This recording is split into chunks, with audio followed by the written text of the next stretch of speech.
Welcome into the best in true crime podcasting. This is True Crime Tuesday. I'm your host, Tim Dennis. Got a great show in store for you today, folks. Jessica Freeberg's on the way with Dumb Crime, Stupid Criminals in just a bit. But first, we started out this program many, many years ago. In fact, I want to say, gosh, it's been almost 14 years now, True Crime Tuesday, talking about the Black Dahlia. We're going to talk about the Black Dahlia today with a great author who's put together a very interesting slant on the Black Dahlia. In fact, I think he's got this whole thing figured out. I will go out on that branch, out on that limb, and tell you, I think our guest today, Eli Frankel, has this whole thing figured out. Brilliantly, as a matter of fact, with his new book. We'll tell you about that book here in just a moment. Eli Frankel has served as a television and documentary production company owner, Emmy-nominated executive producer, network executive, showrunner, editor, camera operator, writer, and director of multiple series for broadcast television, cable television, and streaming networks. His credits include MGM Epic's definitive Charles Manson documentary series, Helter Skelter, Netflix Emmy-nominated Skin Decision, Revenge Body with Khloe Kardashian, American Chopper, Survivor, Amazing Race, and many other series. I have no idea what he's doing here, but I'm honored to have him here. A graduate of the University of Southern California's Distinguished School of Cinema, Television, Film Production Program. He wrote, directed, and co-produced the feature film 21. It's a feature film as well, which was selected for the Independent Feature Film Market, the New York Film Festival, and won Best Picture Award at the Rhode Island International Film Festival. As an avid true crime researcher and writer, he devoted more than 5 years to solving the mystery of who killed the Black Dahlia. Kensington Publishing is releasing his first book, which, by the way, comes out today. It's called Sisters in Death, The Black Dahlia, the Prairie Heiress, and Their Hunter. By the way, it comes out today. Eli is in Los Angeles and is here to speak to us today. I want to welcome for the first time to True Crime Tuesday, Eli Frankel. Eli, thank you so much for being here today, my friend. Oh, it's great to be here with you, Tim. I appreciate it. Pleasure's all mine. Pleasure's all mine. First of all, I got to compliment you on not only the thorough research on this case, but I really do believe you solved this entire thing. Thank you. I really appreciate that. Yeah, it's been a heck of a journey. And this is the funnest part, is being able to talk about it with people like you and your audience and finally be able to discuss this world I've been in for so many years. And I say that I really do believe you solved it because you've done it in an era where, let's face it, forensics, there was no DNA, right? Right. There was, and it was such a, boy, what's a good way to put this, Eli? The way that you had to put this together, I mean, it was really taking clues from over here, and you had to put together associations. And it was really a complicated game to put everything together, wasn't it? Yeah, that's a really good way of putting it. It was, I kind of liken it to having to do a 10,000 piece puzzle, which is a lot. Like 1,000 piece puzzle is a lot. It's like doing a 10,000 piece puzzle, but they give you 20,000 pieces in the box. And you've got to figure out not only what order they go in and how to put them together, but which pieces fit and which pieces don't. So let me ask you this before we jump into it. Where did the fascination with the Black Dahlia murder case come from for you? Yeah, I mean, I've always been fascinated with LA history. My grandparents moved here many, many years ago, decades ago. They used to tell me stories about the city way back when in the 30s, 40s, and 50s, and so on. And I just have found Los Angeles to be this really rich, layered narrative that reflects the 20th and 21st century, but also is kind of stubbornly refuses to hew to what the rest of the country is doing. There's amazing characters. There's amazing, amazing creativity going on in the city, but there's also a really unique underside and underbelly. And I got very pulled into that from an early age. Probably because I'm not a criminal and not involved in all sorts of sort of licentious things. And I don't know, I've always had a fascination with it. So that's what the dark side of LA history, really became an obsession. And obviously you come across the Black Dahlia when you're looking into that. I'm going to throw this question at you right away, and we're going to exclude this from the entire conversation. The entire time I'm reading the book, nowhere in there is George Hodel, who Steve Hodel, famous LAPD detective, claims is the killer of Elizabeth Short, who is the center of the Black Dahlia case. Why, in your mind, is George Hodel not a suspect? Yeah. Well, I mean, let me just preface this by saying that I have a lot of respect for Steve Hodel. He's created really an incredible world in his books, and really a tremendously interesting and fascinating supervillain. And I also, I respect Steve's influence on the true crime community, the development of true crime over the last 2 decades. So, I look at that case strictly from kind of an objective viewpoint. I've looked into George Hodel as a suspect, and including everybody else that's been named as a potential suspect. I've done really laborious research into all those people as well, because I wanted to know, is there a possibility this is the way, this is the right person, this needs to be investigated. And while, George remains a fascinating and layered figure, and there's a lot of questions about his activities in Los Angeles and subsequent, there is not a shred of evidence that he ever met Elizabeth Short, knew her, was in proximity to her whatsoever. And there's also a lot of evidence to suggest that George was sort of pulled into a lot of events that were kind of beyond his control. His daughter telling the police that he had killed the Black Dahlia. And I think in a lot of ways, at that moment, it was such a sensitive time for the police with regards to the case, which had kind of gone cold. And there was a tremendous amount of pressure for them to solve it. I think they were determined to find somebody at any cost. And all of a sudden, they have this mysterious doctor. But ultimately, the district attorney and the Los Angeles Police Department, who were determined to solve this case at any cost, it was literally the future of the department lay in the solution of this case and the arrest of somebody and getting them off the street. After really doing extensive investigations to him, both came to the same conclusion, which was this guy didn't do it. Okay. It seems like that, and I'll leave it with this, because I want to jump into the actual book Sisters of Death here, because it's so fascinating. The story is so fascinating, and I really do believe you've nailed it. Thank you. It seems like we've gotten hit over the head with the Hodel story, and that this has got to be it. And Steve really came out and he really did emphasize, I really do believe my father did this, and tried to put together a compelling case. And like you said, they really did have to have an answer here for the public, because it was a scary case. I mean, it was, the panic had set in, in the LA area. But the fact that there was no repeat case in LA, really, does suggest that, and as you put together in the book here, there was a repeat case, but it wasn't in LA. Right. It took place elsewhere. Yeah. And you've connected those cases. It really does suggest that, maybe Steve should have been looking elsewhere, and he should have been looking for another case that was similar to really put this together. Well, I do think that he has attempted to link his father to a series of murders throughout the West and the Philippines and Hawaii, including the Zodiac murders. And none of them make any sense in terms of their connection to the Black Dahlia. The truth is scarier, which is they're all committed by different people. Right. So I think there's been an attempt to sort of try to find those other murders. And it's a little jerry-rigged in terms of his connection or the evidence to it, as is with the Black Dahlia as well. But, to each their own. Right, right.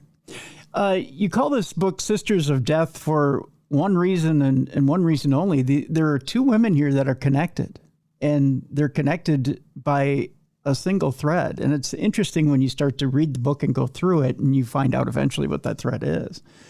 But Leila Welsh is the first person that you introduce us to. Tell us a little bit here, Eli, about Leila Welsh and who she is. Yeah, so Leila Welsh grew up about 30 miles south of Kansas City in the 19 teens and 20s. in a little rural town. And then her family moved to Kansas City when she went to college in the 1930s. And the little interesting fact, even though they lived simply, they were modest people. They were essentially the heirs to a Kansas City real estate fortune. Came from Kansas City royalty. Their family was really important in real estate development in the city and really helped build it from this kind of Western cowtown to a major metropolitan jewel in the crown of American industry. It's a fascinating story, their history in the city. In 1941, she's living with her mother and her brother on, a pretty suburban, middle-class neighborhood in Kansas City. She returns home from seeing the circus with her boyfriend at 1:30 a.m., says goodnight to her mother, goes in her room, washes up, and then goes to sleep. And about an hour later, someone slips through the open window of her room and proceeds to utterly destroy her. Takes her apart, mutilates her, hits her with a 5-pound track hammer, kind of damaging her skull. She's not dead yet, but then he proceeds to slash her throat, bleed her out, and spends at least an hour or an hour and a half in the room carving pieces of skin and flesh out of her body and a few other things as well, and then escapes. The body is not found until the next morning. But what the police find that is so intriguing and so different here is that the killer leaves behind this elaborate trail of evidence. Almost everything that he brought with him and used to commit the murder is left in the backyards behind the houses that surround this home, like I said, in a trail. And it keeps going and going and going. The killer just deposits everything, which is crazy because, the police have lots of technology even back then to determine, who somebody was that was in possession or proximity of a piece of evidence. So it's very risky. We have a killer here who's willing to take enormous risks. They're kind of awkward, but they are fiendish. And so we see a lot of the same patterns with Elizabeth Short, where parts of her body were returned within her body. And also the evidence that was sent into the police, the killer leaving behind haphazardly her purse and shoes in the trash can of near a cafe, and it was discovered. There's some really interesting kind of behavioral patterns that emerge there, not to mention obviously all the similarities in the two murders. Now, Eli, as far as Leila goes, there's some interesting things to her background, to her dating life that that she has in common with Elizabeth Short. Now, I may be mixing their histories up here, so forgive me. Sure. Leila didn't have as convoluted, if I'm using the word correctly here, a dating history as Elizabeth Short, obviously. Elizabeth Short got, let's just say she didn't necessarily run through a lot of guys. That's not the way I want to put it. That sounds horrible. But there were times where Elizabeth she wasn't sexually promiscuous, but she did date a lot of guys in order to use them for money, right? Well, yes and no. And I think, one of the big goals I had for the book was, regardless of the killer and the hunt for the killer and the evidence and all that, if readers could come away with a better understanding of who Elizabeth Short really was, not the Black Dahlia that we've created, but the real person, that in and of itself would be really advantageous to the case. Okay. Because we need to do a better job of understanding her as she was. Who was she at 22 years old, bravely traveling across the country to find whatever her future had for her? And there's a lot to admire about her, along with being realistic about the things that maybe we judge or don't find as necessarily sort of heroic. There's a lot to praise about her. And I just think those things need to be balanced. Now, one of the distortions, and I'm not contradicting you, you're right. Sure. She did go on dates with a lot of guys. But one of the distortions that's emerged literally 2-3 weeks after the murder occurred, and still is kind of promulgated across myriad podcasts and articles and books, was that she was dating different guys every night, chiseling them for a dinner, going dancing, a ride here, there, money for rent, all those things. And she sort of used people. And I did a really, really deep dive into pretty much every piece of evidence there is about who she was, letters she sent, correspondence with family, friends, ex-boyfriends, witness statements from people who knew her and what they had to say about her. And, what emerges is really a different picture than what we think. First of all, she never was trying to become famous. The line that's always repeated is she sought fame in life only to find it in death. Well, she never sought fame in life. She never auditioned for any movie roles. She never tried to get close to any directors or producers or get on the lot anywhere. She never was an extra. She had no interest in being a star or being on film. The thing that she wanted, her goal in life, was to find love. She wanted to find stability. She wanted to have a family. She wanted to live in the white picket fence. And most of all, she wanted somebody who loved her. And a lot of that goes back to her childhood and stuff. But, it's the most basic thing. And it's really the thing we're all looking for. And I think through that one piece of information about her, we can really begin to understand what her motivation, her agenda is. And then in addition to that, people always talk about how she was so social and dating everybody in Hollywood. But the truth is, when you look at what people said about her and where she was, almost every night that she was in Los Angeles in the fall of 1946, she was actually going to CBS and NBC radio, the radio headquarters there where they had all the broadcast shows that would go on around the country. If you were in Los Angeles, you could get a ticket and go see the show live in person. Even though it's radio, you get to watch them on stage performing it. She loved those shows. And she was there, just at NBC, she was there over 20 times, 20 nights. CBS was more like 30. So in many ways, she's a loner. She likes to be alone. She likes to see Hollywood. She's never been there before. And here she is in town. She's going to these radio shows. Yeah, she went on dates. That's the way it was in Hollywood back then. The war was over. You have hundreds of thousands of GIs coming back from the war. Things are pretty loose in town. And you walk down the street, many people said you walk down the street in Hollywood Boulevard, 10 guys would ask for your number or give you their number. That's the way it was. People dated, they were social, the war was over. That was not unusual. But ironically, she was mostly by herself during that time.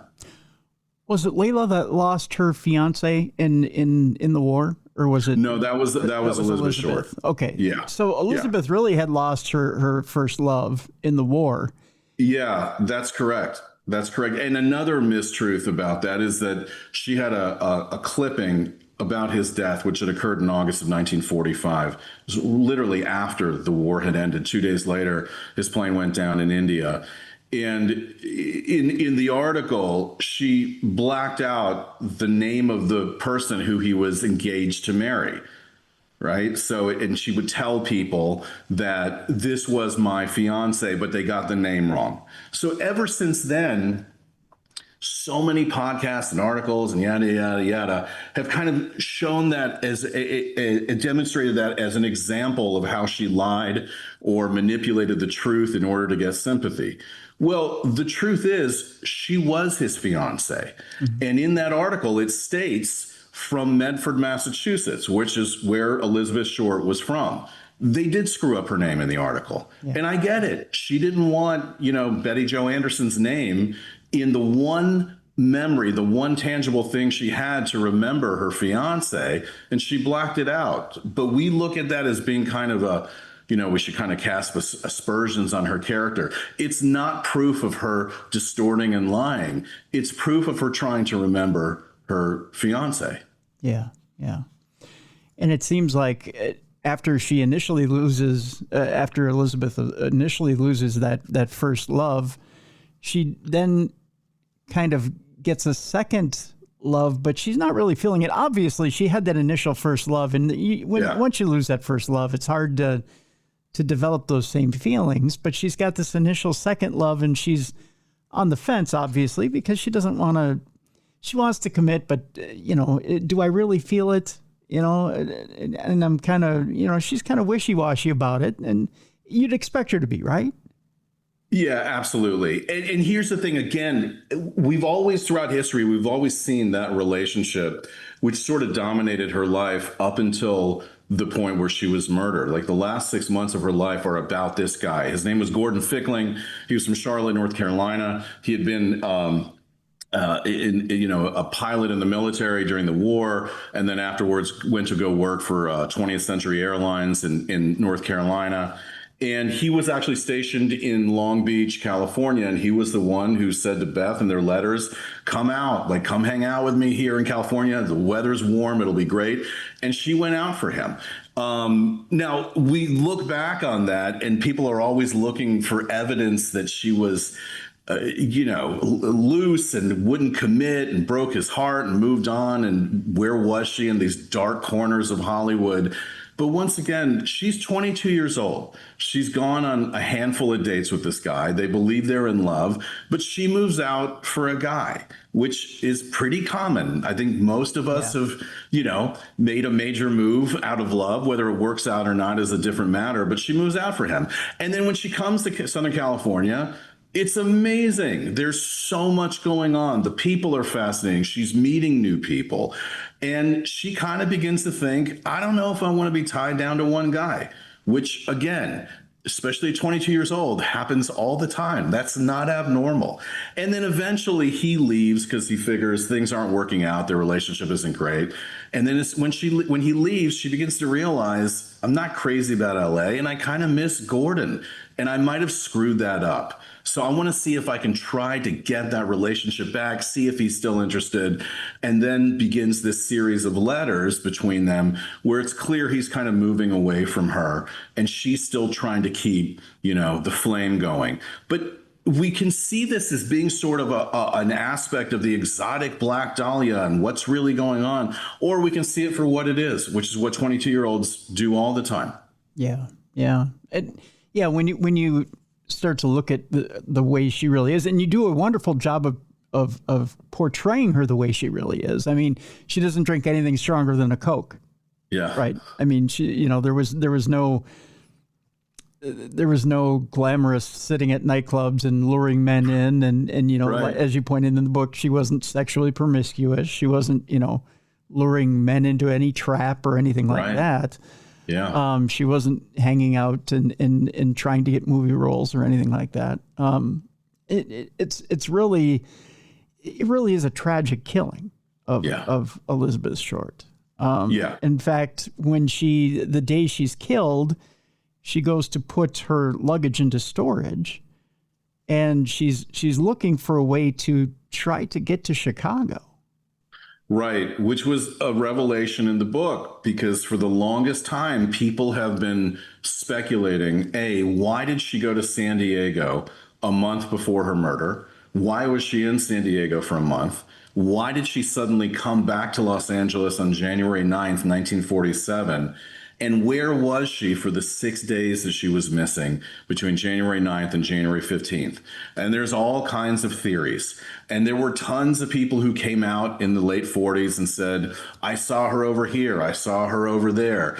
Everybody speculated, could that have been it? Was she staying with a girlfriend and borrowing her clothes and her makeup? And I think what I'm able to do in the book is to prove that she wasn't staying with anybody who was taking care of her. She was kidnapped that night on January 9th when she left the Biltmore Hotel and walked outside. Whoever she went to meet essentially held her captive for 5.5 days, and then on the final night, tortured and murdered her. We'll talk about that when we come back, because there's a thread that runs from Leila to Elizabeth Short to eventually that fateful night when she's killed, and they're killed in similar ways. We'll talk about the similar killings. We'll talk about the methods. We'll talk about the thread that extends from Missouri all the way to California. When we come back with Eli Frankel, my guest. The book, folks, it's a good one. I tell you, I get chills thinking about it, and how it took 5 years, Eli. 5 years to put this all together. But I tell you, it's a good one, folks. It's available today. Sisters in Death, the Black Dahlia, the Prairie Heiress, and the Hunter, and their Hunter. We'll talk about it when we get back. That thread that extends from Missouri to California. And what ties these two women together? We'll talk about that tie when we come back with Eli Frankel right here on the Best in True Crime Podcasting. This is True Crime Tuesday.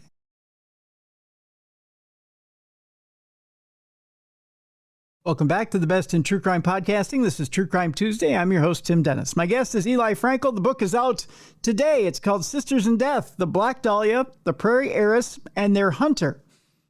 And it's a good one, folks. I truly do believe Eli has solved this case. And it is not anyone by the last name of Hodel. I'll tell you that much right now. And it's like we were talking about, Eli, before the break.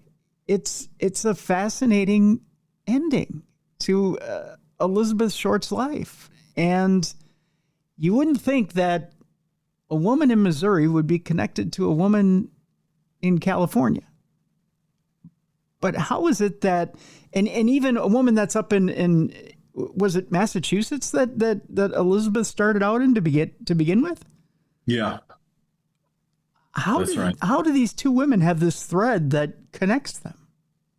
Yeah. So as part of my project of looking into the case and trying to learn everything I could, because I'd spent 2 decades being a fan of the case, reading everything, and coming to the point that I think most people do, which is, okay, there's a certain body of knowledge about who she was and what happened here, and then you reach the end of the line. There's no more to learn.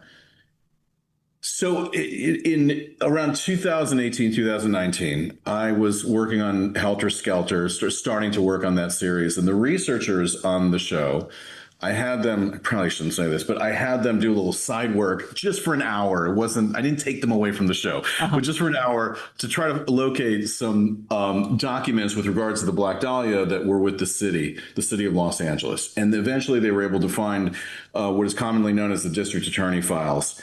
It's not a big secret. There's a bunch of other people who have read them. I don't know if they're available online, but they're about 1,000 pages from the 1949-1950 district attorney investigation of the LAPD investigation. And there's a lot of excess stuff in there and things that don't lead to anything and kind of different trails and everything. They're kind of looking at the totality of the case. But there were so many facts and so many little clues buried within it. It was a treasure trove. And I'm not sure anybody had ever really pulled those crucial little gems out of those files and said, okay, there's some really interesting components to the story that we've missed before. Let's kind of plug those into what we know. And how does that affect, how does that change the case? So one of the suspects and I look, every suspect that the district attorney listed, as you know, many other people have, I looked into, but really looked into all those people and started researching them.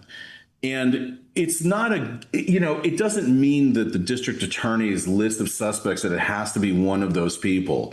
But it was worth it to me to say, okay, who are they looking at? And why are there certain names that stubbornly never leave the district attorney or the LAPD's sites? And there was one guy who was literally at the top of the list. There is no such thing as a lead suspect, but in the list of who we're looking at, which gets smaller and smaller as the case proceeds into like 1952, 1953, there was one name that was always listed at the top. And then, it just intrigued me because there was so little information about him. And people had always kind of plugged him into the story. But it seemed to me that there was a body of research that was missing. And then the obvious question, why the hell are they so intent on pursuing this guy? What is it about him? So I started deep diving into his story. And it began with the LAPD itself, which had been looking into him for years. And they found out that he had gone to college 6 years earlier in his hometown of Kansas City with another woman named Leila Welsh, who had been murdered in 1941, 6 years earlier, in remarkably similar circumstances to that of Elizabeth Short.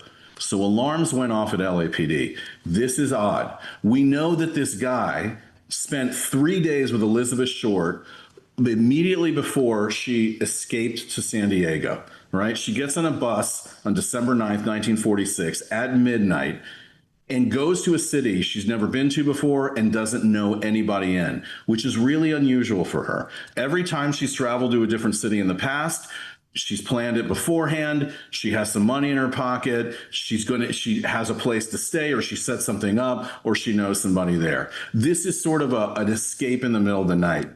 And the police determined that the 3 days she had spent previous to that were with a guy named Carl Balsiger, who was from Kansas City. They look into Carl Balsiger's past and they realize there's this other murder that's occurred at the school he went to, the college he went to in the late 1930s. And then in 1941, this woman is murdered. And again, the circumstances are really striking. There's some remarkable similarities between these two murders, but they don't know the details of the Leila Welsh murder. They don't know what really happened. They have a kind of roundabout police department knowledge of it, a sort of institutional knowledge.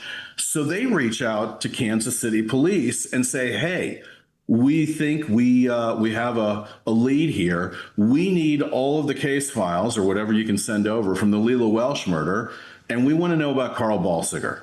And KCPD, because it's their duty and responsibility, says, sure.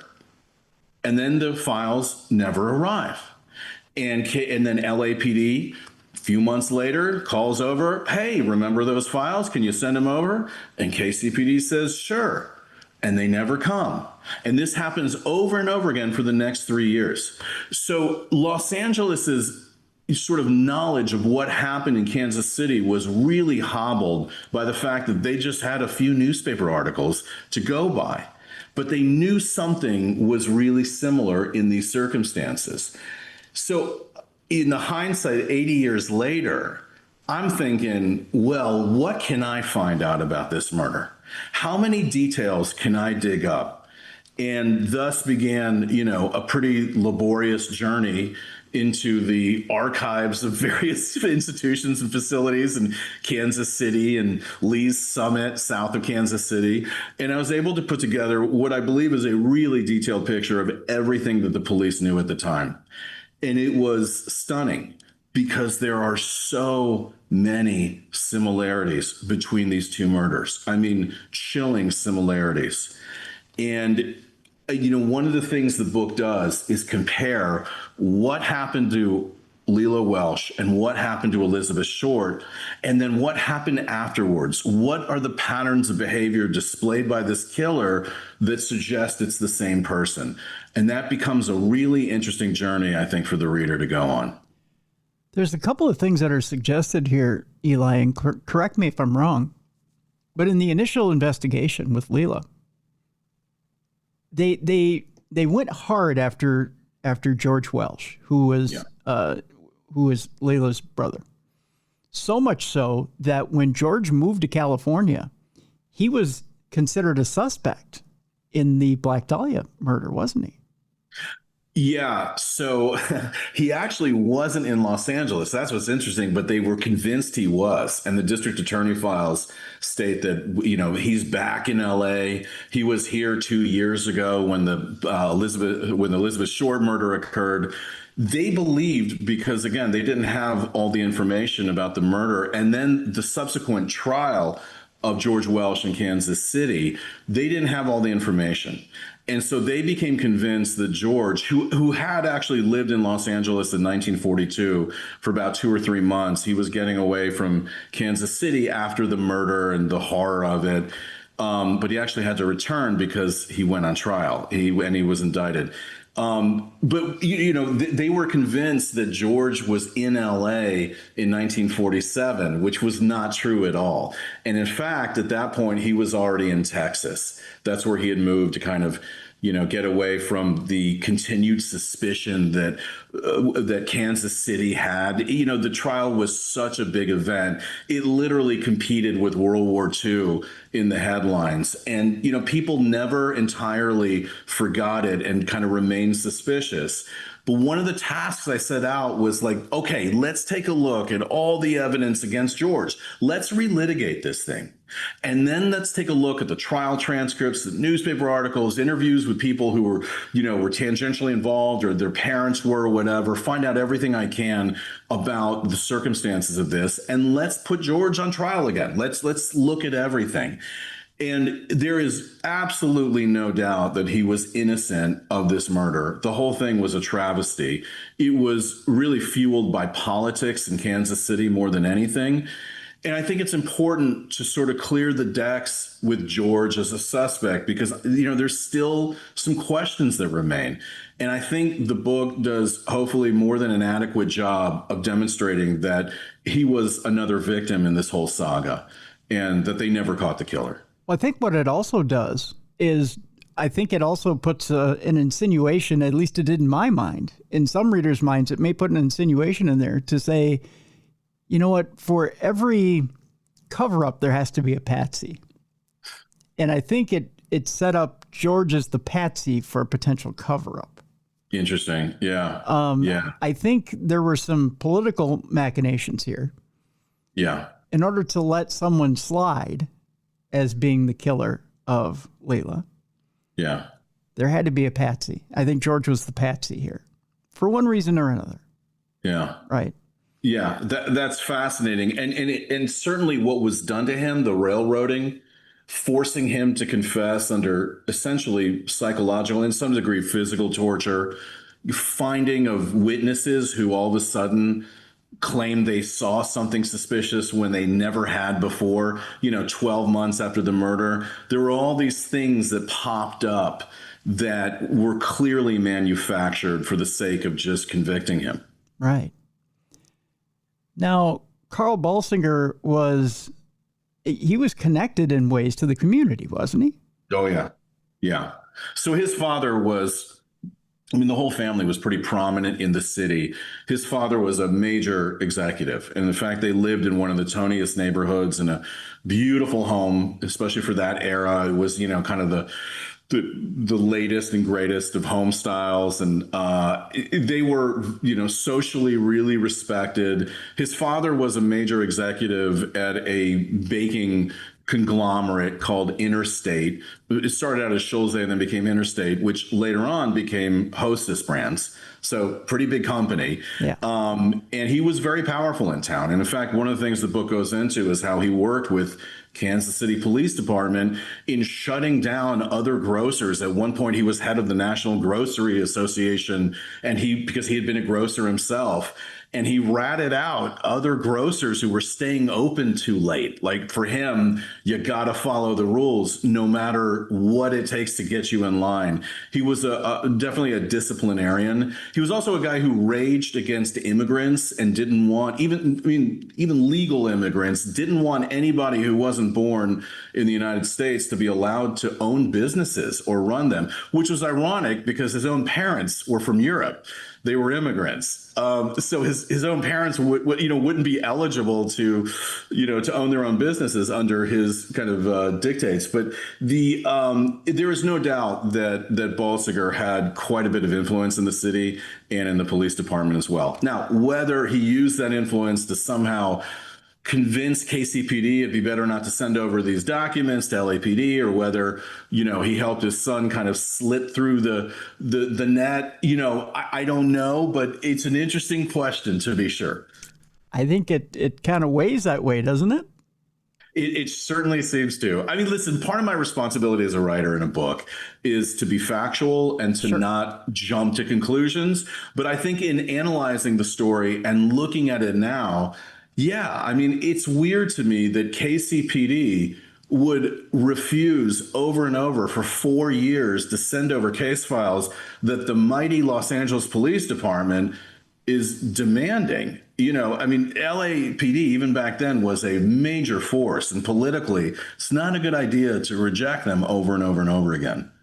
Because let's face it, the one thing they chased when they were prosecuting George for the crime was the fact that his fingerprints were on the windowsill, which he sat on the windowsill and he smoked cigarettes and sat in Leila's room every night. Yeah. And I love that was such a major piece of evidence against him when it was his own house. It's where he lived. Of yeah, course his fingerprints are going to be in there. That's not but they, the prosecution acted like that was the smoking gun. yeah, yeah. I mean, it was pretty weak sauce evidence, right? Yeah. Yeah. But when you're, especially back then, when the prosecution and the judges in the circuit court in Jackson County are conspiring together, which is what happened, that is historically accurate, conspiring together to convict this guy, you really have an uphill battle. And again, when the prosecution is able to conjure witnesses out of thin air who are willing to say anything about you, it's real hard to fight against that. Yeah, it is. It is. So you've got this thread here that exists. You've got these two women who are killed in similar ways, very similar ways. Yet you've got this one man who it seems he's done this maybe twice. Yeah.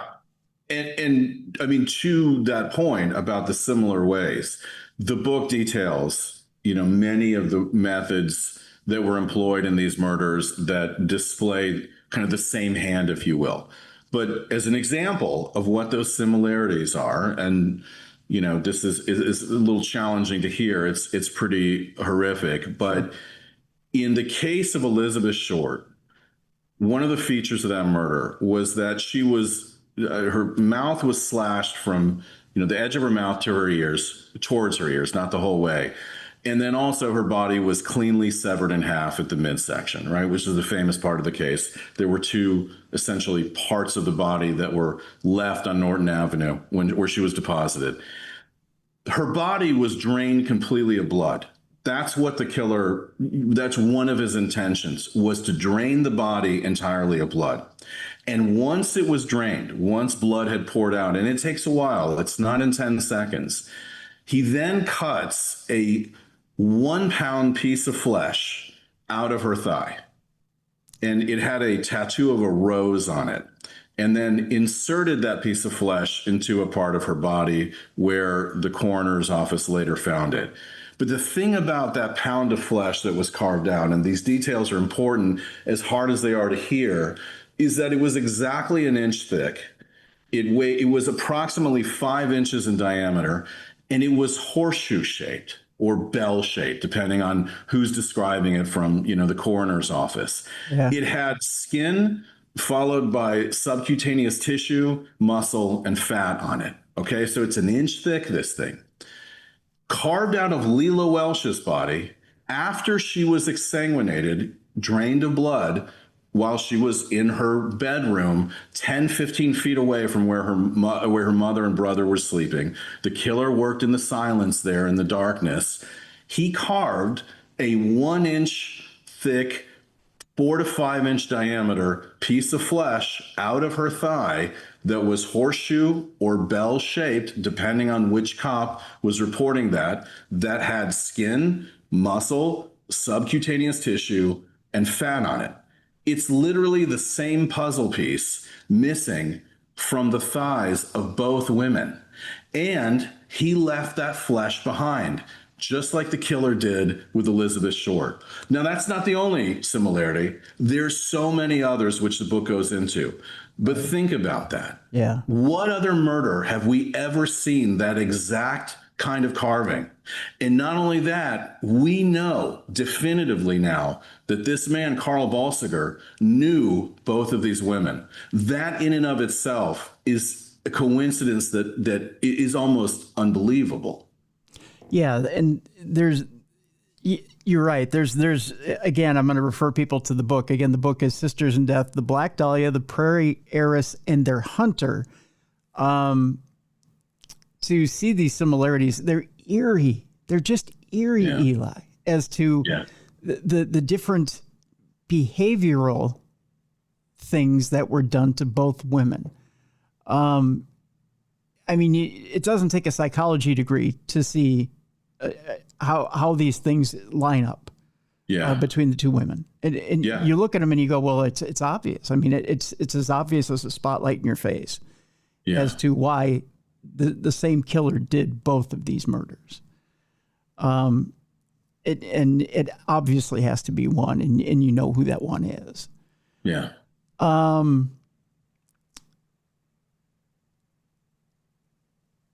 With that, I also can't tell you what happens to Carl. We're going to leave that for the book as well.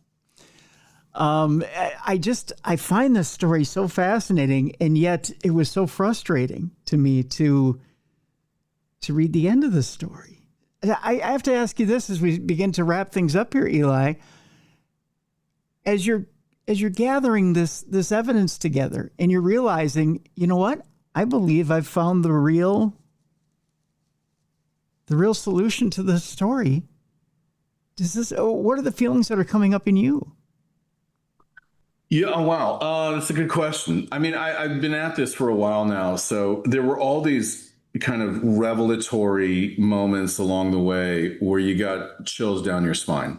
When you realize, oh my God, I'm the only person who knows this, and this feels really important to the case, and I can't wait to share this and put it together with everything else.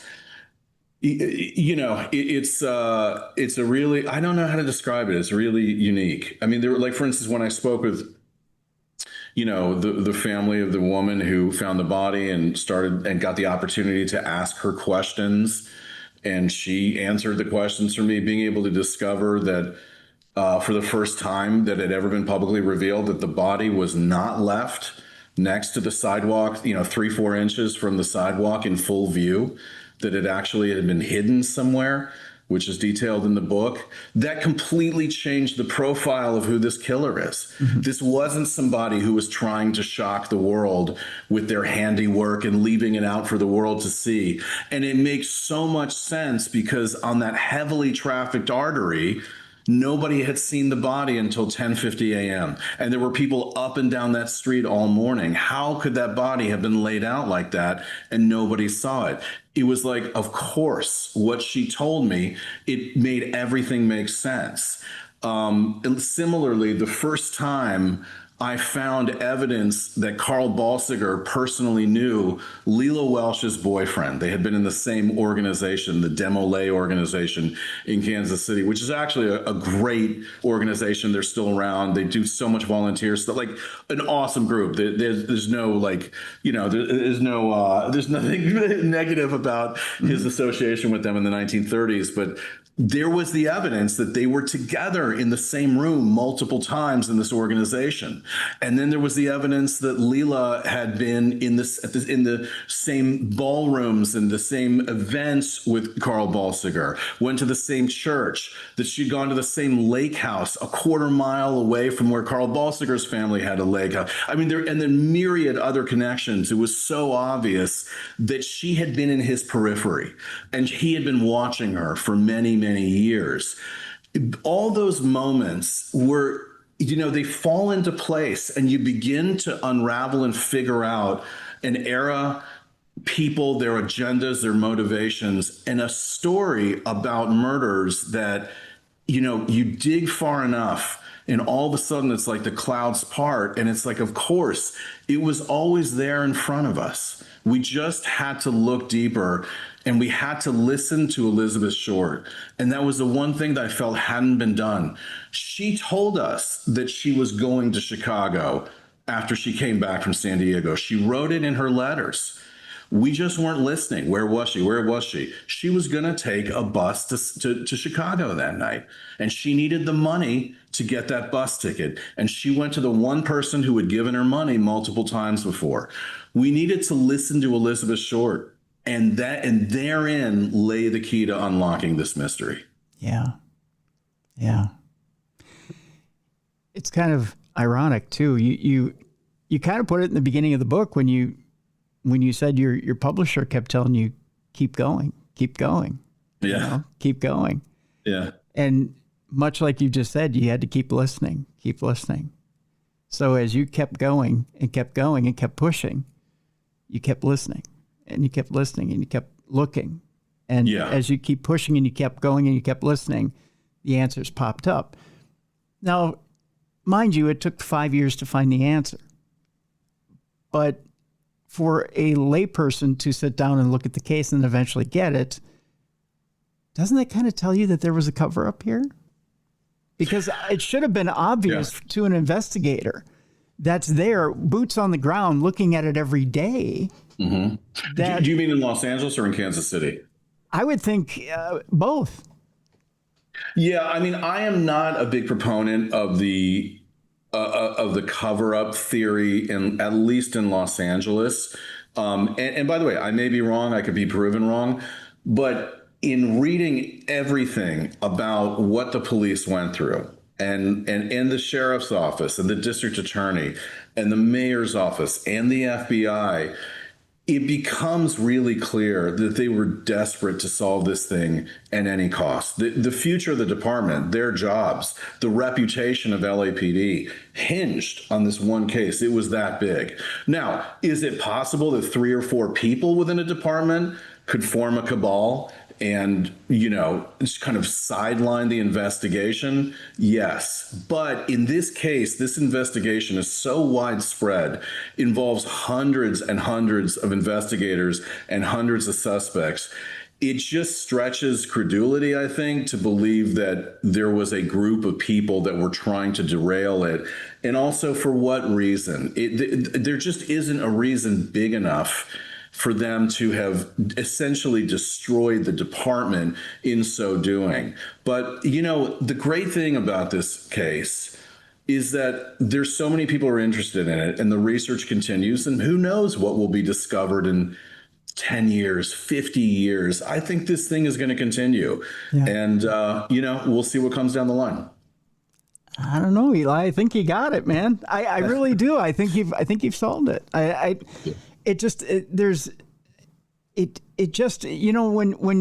the light bulb goes on, the gut kind of tells you, you know what, that's it. Yeah, that's it. And that, you were asking me earlier about the journey and how does it feel and all that.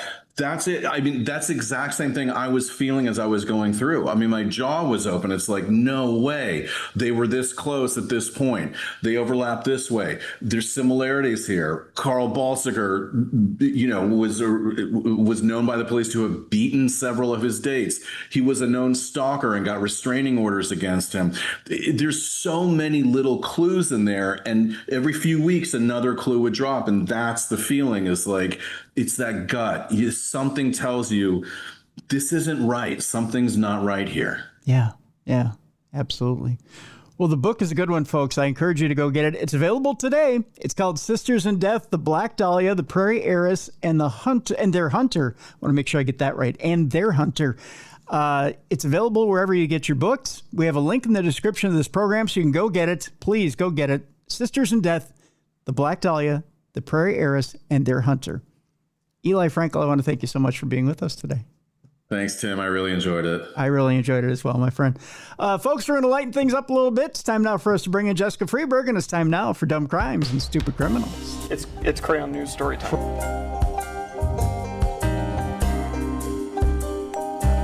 What happened with this dude, Christ Bearer?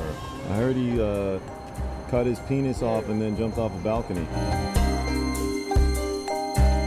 Suspect pulls gun from butt, shoots twice at Denver police. What is your emergency? I need help. And what's the problem? I'm too high. You're too high? Yeah.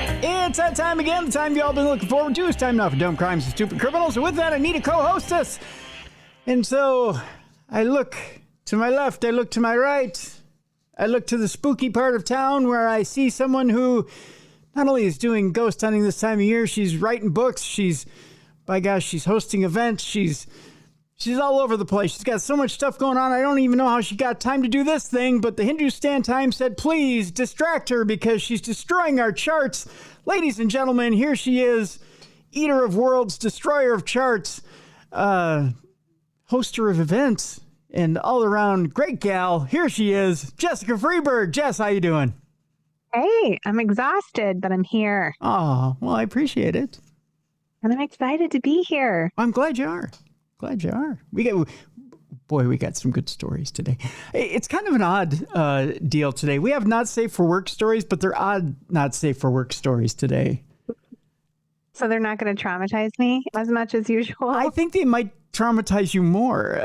Oh, super. Yeah. Great. I can't wait.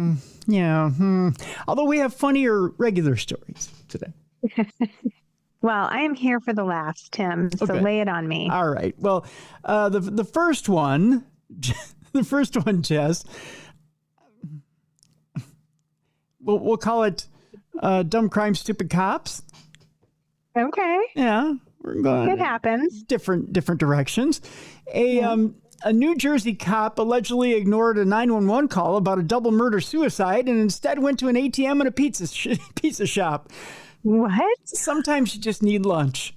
He was hungry. Yeah, sometimes you just need to eat. Everybody gets hungry or hangry and needs to ignore that double murder suicide. He probably figured, well, it's nothing I can do about it now. Let me get some food in my belly. That's right. They'll keep. Right? First responders typically run towards danger, but a New Jersey cop allegedly hit an ATM and then a pizza parlor instead of responding to a 911 call about what turned out to be a double murder suicide. Yikes. Franklin Township Police Sergeant Kevin Bellaro has been on administrative leave since August 2nd, the day authorities, they won't keep an August heat, that's for sure. Oh, he had been like, turn up the AC. I got to go get me some pepperoni. That's right. I need a slice. The day authorities found the bodies of veterinarian Lauren Samanchek, who is 33 years old, and her new boyfriend and volunteer firefighter, 29-year-old Tyler Webb, inside her home. They were so young. A firefighter and a veterinarian couldn't get along. There's no hope for anybody. It's Armageddon. It's Armageddon. I actually got a text from a friend today saying there was a weird 5-hour. This is going to seem weird, I know. A weird 5-hour energy flux this morning. Yeah. In the world. So something weird is going on in the world today. Oh no. Yeah. And that's every day, but weirder than usual, huh? Weirder than usual. Yeah. Yeah. It was actually graphed by seismologists. Oh, wow. Yeah. So I don't know what that means, but probably means that veterinarians and volunteer firefighters are going to go at it everywhere now. For all I know. Yeah, we're in trouble when they're killing each other. That's right. Nearby, authorities found the remains of her 45-year-old ex, New Jersey State Police Lieutenant Ricardo Santos, who had killed himself. Yikes. Oh, sad. So they were getting along just fine. It was her ex that wasn't getting along. I guess. See, the world is still safe, Tim. I guess, huh? Bellaro had been dispatched to investigate 3 911 calls from Samanchek's concerned neighbors, but never actually went to the home, according to Hunterdon County Prosecutor Renee M. Robeson. Instead, Bellaro falsely stated in his report that he had checked the area along Upper Kingtown Road again and was unable to locate the source of the shots, and that he had cleared the scene after approximately 20 minutes. You can't do that with a mouthful of za. You just can't. And really, he was just going to get his stuffed crust pizza. He was, yeah. Oh, you know what? That's sacrilege in that part of the country, though. Stuffed crust pizza. Robeson's office alleged of the August 1st incident. Now, Bellaro was outed by GPS data and surveillance footage that contradicted his account and instead revealed his drive of 1.5 miles in the opposite direction to a TD Bank on Route 31 in Clinton Township, according to prosecutors. There, Bellaro took out some cash and headed for Duke's Pizzeria in Pittstown. I got to do this. Oh, that had been authentically good pizza. Yeah. Oh, yeah. Over there at Duke's, I'm telling you. Mm-hmm. During the period, he claimed to have been canvassing Samanchek's neighborhood. And while he did drive through the area, it was briefly and on his way to the pizza parlor. Bellaro was later spotted socializing at the Pittstown Inn restaurant. Oh, gosh. Well, he's just hanging out. Yeah. GPS data also revealed that Bellaro spent approximately 5 consecutive hours of his duty shift from approximately 11:27 until 4:33 a.m. at Locust Grove Cemetery, during which no law enforcement activity was recorded by him. So he just sat in the cemetery doing nothing? He taking a nap? I guess. Sleeping it off. You got to sleep off that pizzeria. Bolero has been charged with official misconduct and tampering with records. Oh, do you want to see the cutest picture of this veterinarian ever? That's our veterinarian right there. Oh, that just makes me super sad. Yeah. All because our cop on duty was filling his face. His attorney, Charles J. Ciara, issued a statement reading in part, "Nothing Kevin Bolero did or did not do that day impacted or could have stopped the killings, and the evidence will show that there were delays in these 911 calls being made and dispatched." I don't know about that. I mean, whatever. He still should have gone straight there. Right. Who knows? Maybe he could have offered some life-saving resuscitation. That's right. Shooting calls, Ciara said, are a regular occurrence in the community, and noted his client has faithfully served that community for nearly 25 years and is not guilty of anything related to this horrendous killing. This prosecution is unfortunate, he went on to say. Well, if he wouldn't have been stuffing his face, I think probably could have saved those two people. That's for sure. Another restaurant-related story here, Jess. Police have confronted a man barricaded inside a Taco Bell freezer with a knife. Sometimes that seems like a good place to have a little nervous breakdown. Yeah. I mean, there's supplies in there in case you need to eat. Here's a picture of him right here. He's not going to go hungry. No. Okay. It's a good place to have a nervous breakdown inside a Taco Bell freezer. I mean, why not? You know. We're headed to Rhode Island, I believe, on this one, which is also a good Cranston, Rhode Island. Good place to have a nervous breakdown if you need to. A Rhode Island man is in custody after police say he broke into a home, then ran from the scene and barricaded himself inside a Taco Bell freezer. It's a run for the border, not a run for the freezer. I think he got that mixed up. Yeah. Oh, that's funny. Yeah. Thank you.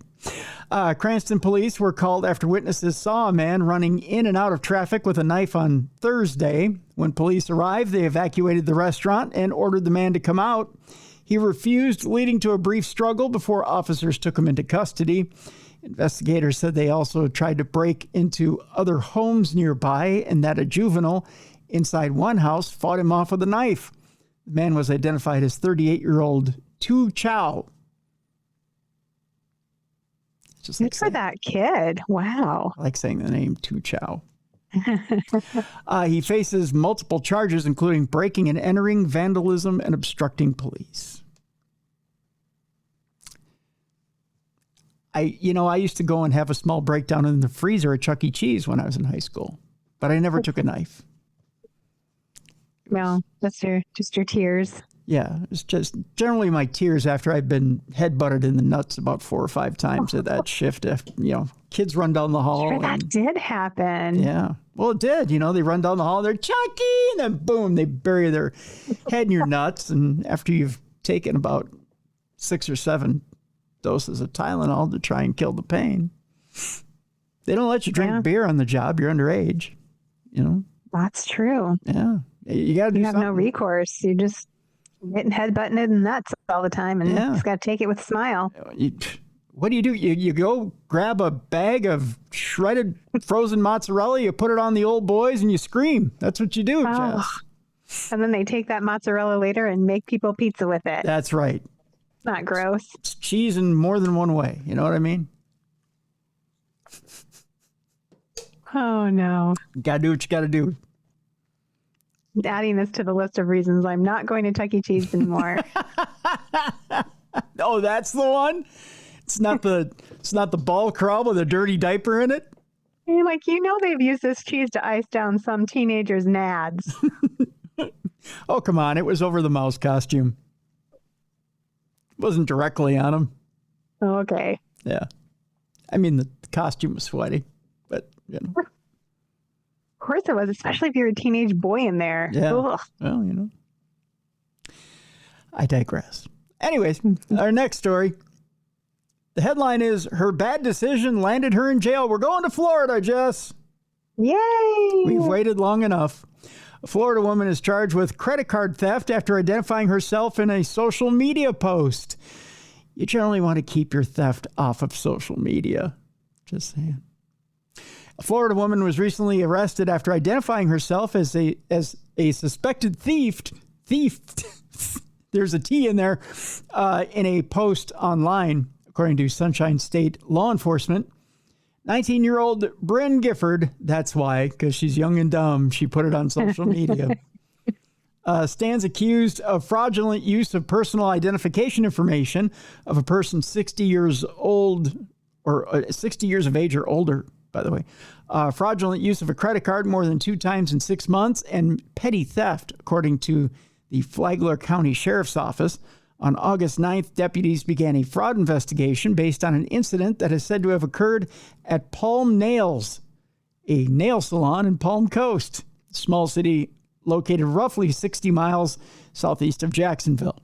The alleged victim said she visited the salon on August 6th and 3 days later realized she no longer had her credit card in her possession. Then when she eventually checked her card activity, the woman noticed about 10 fraudulent charges that had been placed between August 6th and August 9th, with over $500 in purchases at stores and restaurants throughout Palm Coast. During the ensuing investigation, a detective obtained surveillance footage from various stores where the victim's card was used. Authorities considered their suspect to be a white woman with long dark hair and who was wearing a white camouflage jacket, so she could not be seen in the snow in Florida. It's a perfectly good excuse to wear a white camouflage jacket. I don't think that works there. No, not at all. She goes on to explain why this woman got caught online. Kids, we don't have to share everything on social media. That's right. Otherwise, however, investigators had little to go on. But that little bit allegedly proved to be just enough. On September 23rd, the sheriff's office posted an attempt to identify request on Facebook featuring a low-res photo of a woman wearing a white hoodie. As it turns out, Gifford herself reached out about the post. Later that day, detectives were notified that a woman had called the Flagler County Emergency Communications Center and advised that she was the individual in the photo. Oh, wow. God. Oh, that's so nice of her. Hey, guys, I think that might be me. You know what? That could be me. And she asked to speak with detectives working on the case. Oh. Was she turning herself in? Yeah, she's just bored. She's like... Detectives then met with the defendant for an interview. That was nice of her. Initially, Gifford said she had not done anything wrong, according to the sheriff's office. Oh, this will be good. Ready for this one, Jess? Yeah, what excuse does she give them? Initially, Gifford said she didn't do anything wrong. The surveillance footage was then brought to bear again. It was brought to bear again, evidently. Not to her. However, when detectives showed Gifford images of the suspect taken from the surveillance footage, one of which showed the suspect in Walmart using the credit card to purchase items, including notebooks and pens, she acknowledged that that was her in the photographs. The press release goes on.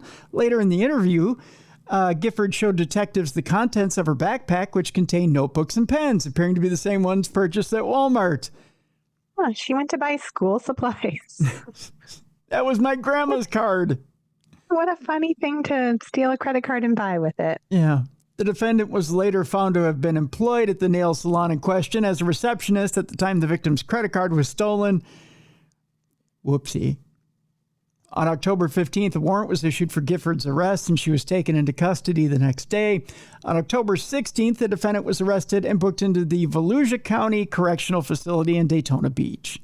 Gifford was released on $4,000 bond. According to Flagler County Sheriff Rick Staley, in a statement, he said, "The case is a great example of the power of social media and how it can help law enforcement, especially if you're a dumb criminal." I put that part in. Yeah, especially if you're like, that kind of looks like me. Yeah. Is that me on that video? Am I famous?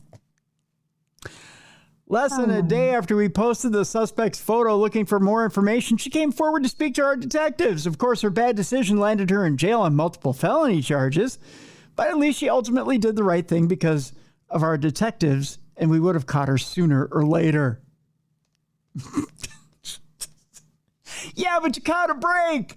She's stupid. She called you and said, "Is that me on that video? I am so famous. Oh my God. That is so cool. How did you do that? Is that magic? That is so rad." Your teenage girl voice is spot on.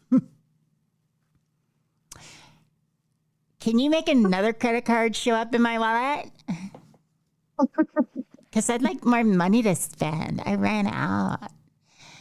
She canceled her credit card, and that was so rude. Just wondering if you can get me another one. I have some clothes shopping to do. Yeah.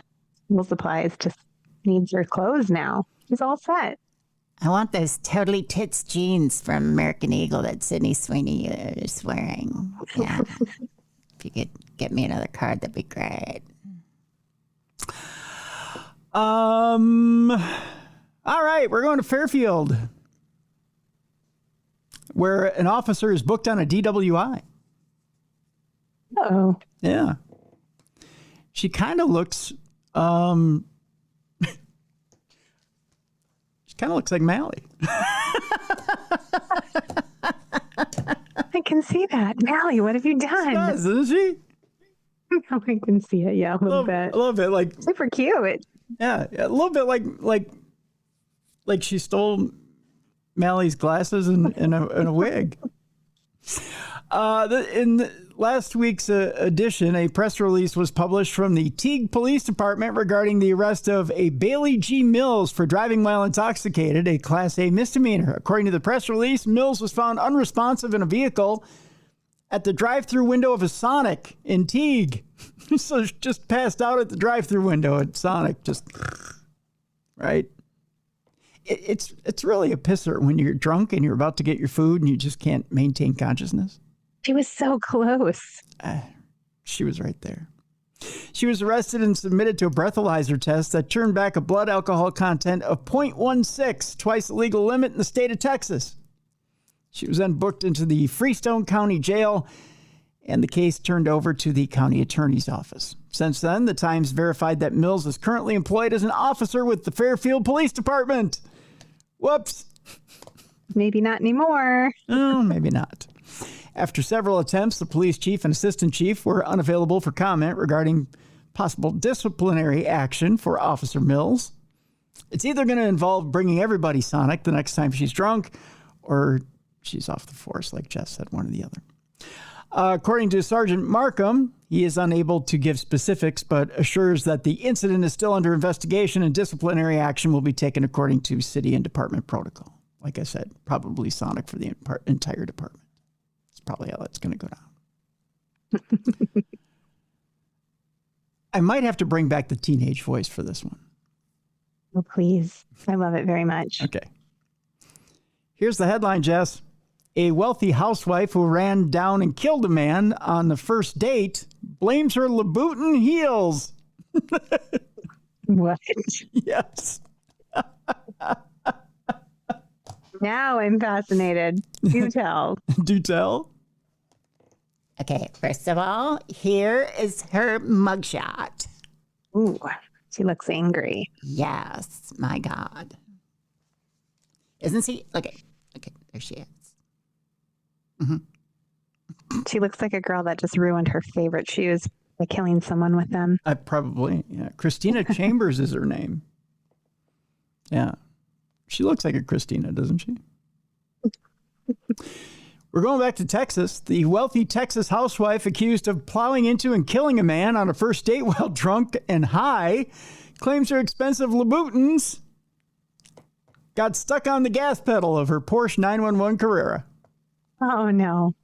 These are definitely first world problems she's suffering through. It is, isn't it? Oh, my God.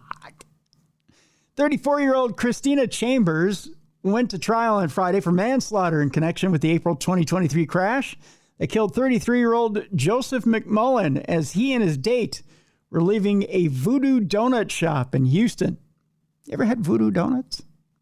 No, they sound delicious, though. They're supposed to be amazing. Never had one, but I've had friends who have. They swear by it. Can we DoorDash those? Where are they coming from? Houston. I mean, it's a little far, but we can try it. Oh. Yeah. I think there's some app now that you can use that you can get like food from anywhere. Yes. Can't remember what it's called. Yeah. I think they're part of that. I think Voodoo is part of that. Yeah. Ooh.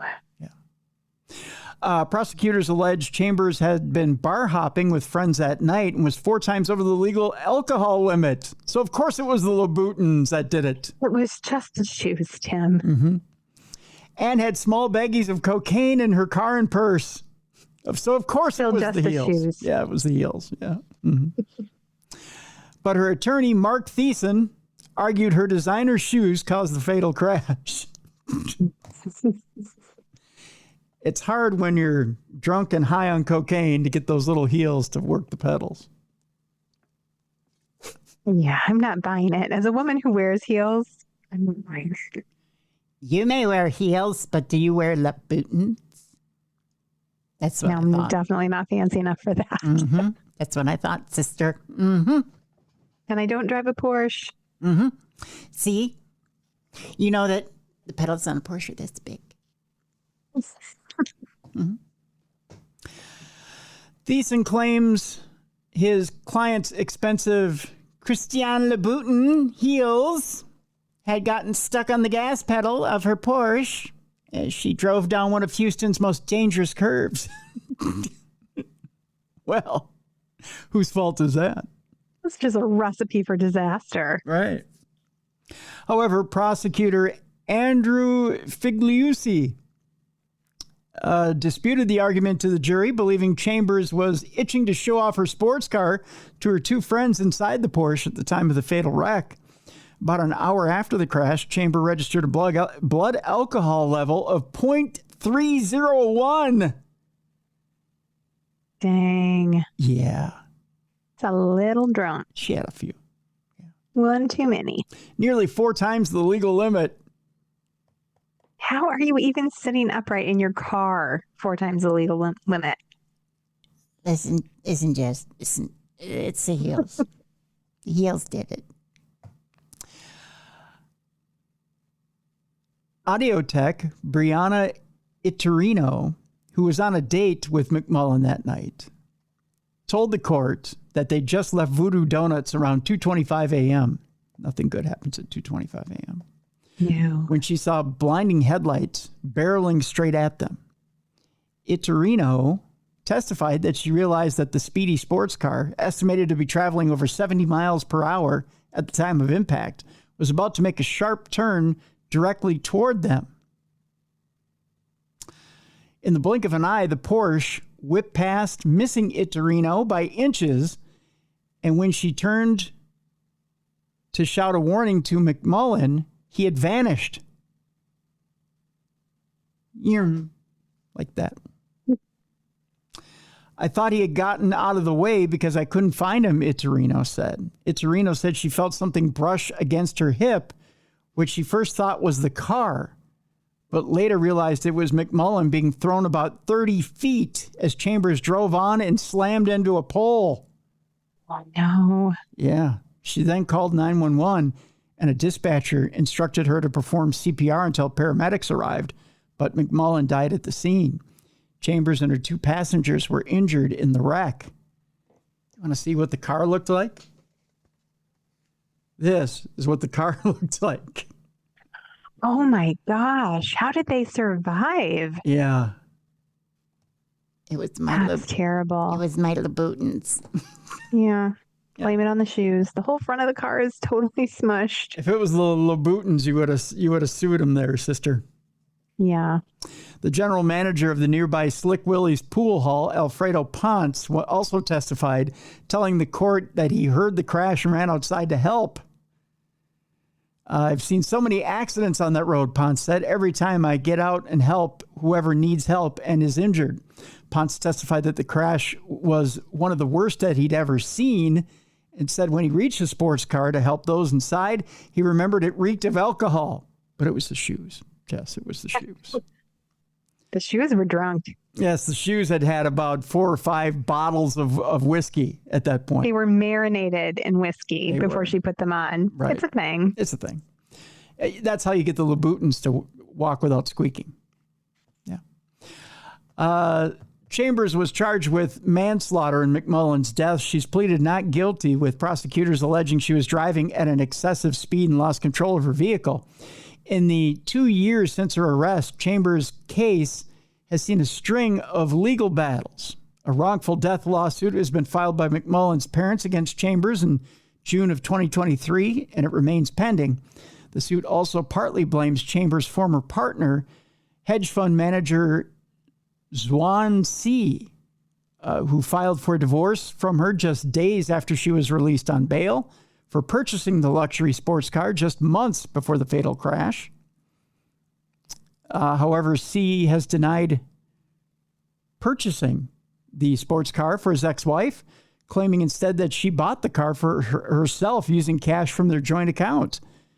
C also denied that his wife had a drinking problem and said he had never seen her consume drugs or even drive drunk. Sebastian Lopez, a close friend who was probably for insurance purposes, is my guess, is why he's saying, oh, she's never drank or done drugs. I mean, she has bags of cocaine in her pocket. Yeah, I think It's not her first time. No. It's hard to just happen upon cocaine, you know? It's not one of those things you get free when you buy a dozen donuts at Voodoo Donut, you know? They don't just throw the coke in for free, you know? Sebastian Lopez, a close friend who was riding with Chambers the night of the fatal crash, described her as an alcoholic in his deposition and claimed C knew she regularly drank and took drugs. He added that she'd driven drunk a handful of times, even after getting the luxury Porsche. McMullen's grieving parents are seeking over $1 million in compensation for their son's death. Lawyers in Chambers' criminal trial have been forbidden from mentioning the explosive claims in the civil lawsuit, which is slated for an April court date. Interesting story. But it was the Louboutins. Don't let anybody. Not the shoe's fault. If you think that one was fun, Jess, wait till I tell you this one. A Bath man, we're going to Bath, New Jersey, is arrested for sending a lit cigar through the bank drive-thru. Normally it's a tube, a little pneumatic tube. This guy just went through the pneumatic tube. Why would he do that? To see if it landed on the other side. Kind of like why the chicken crossed the road, I guess. Yeah. Now, see, I've been tempted to send different things through the pneumatic tube just to see if they'd fly. But I've never done it. What would you send, Tim? What's that? What would you send? Oh, like this pen, just to see if it'd fly. Just see if it'd go. But that would be a dangerous projectile. You could kill somebody with it. Well, yeah, you could. Or you could put an eye out for sure. Because you know how fast those things fly? I mean, that's like hurricane. I can't even talk. That's a hurricane it's the Louboutins. Yes. I've been drinking Louboutins before the show. Are your shoes drunk? And my shoes are drunk right now.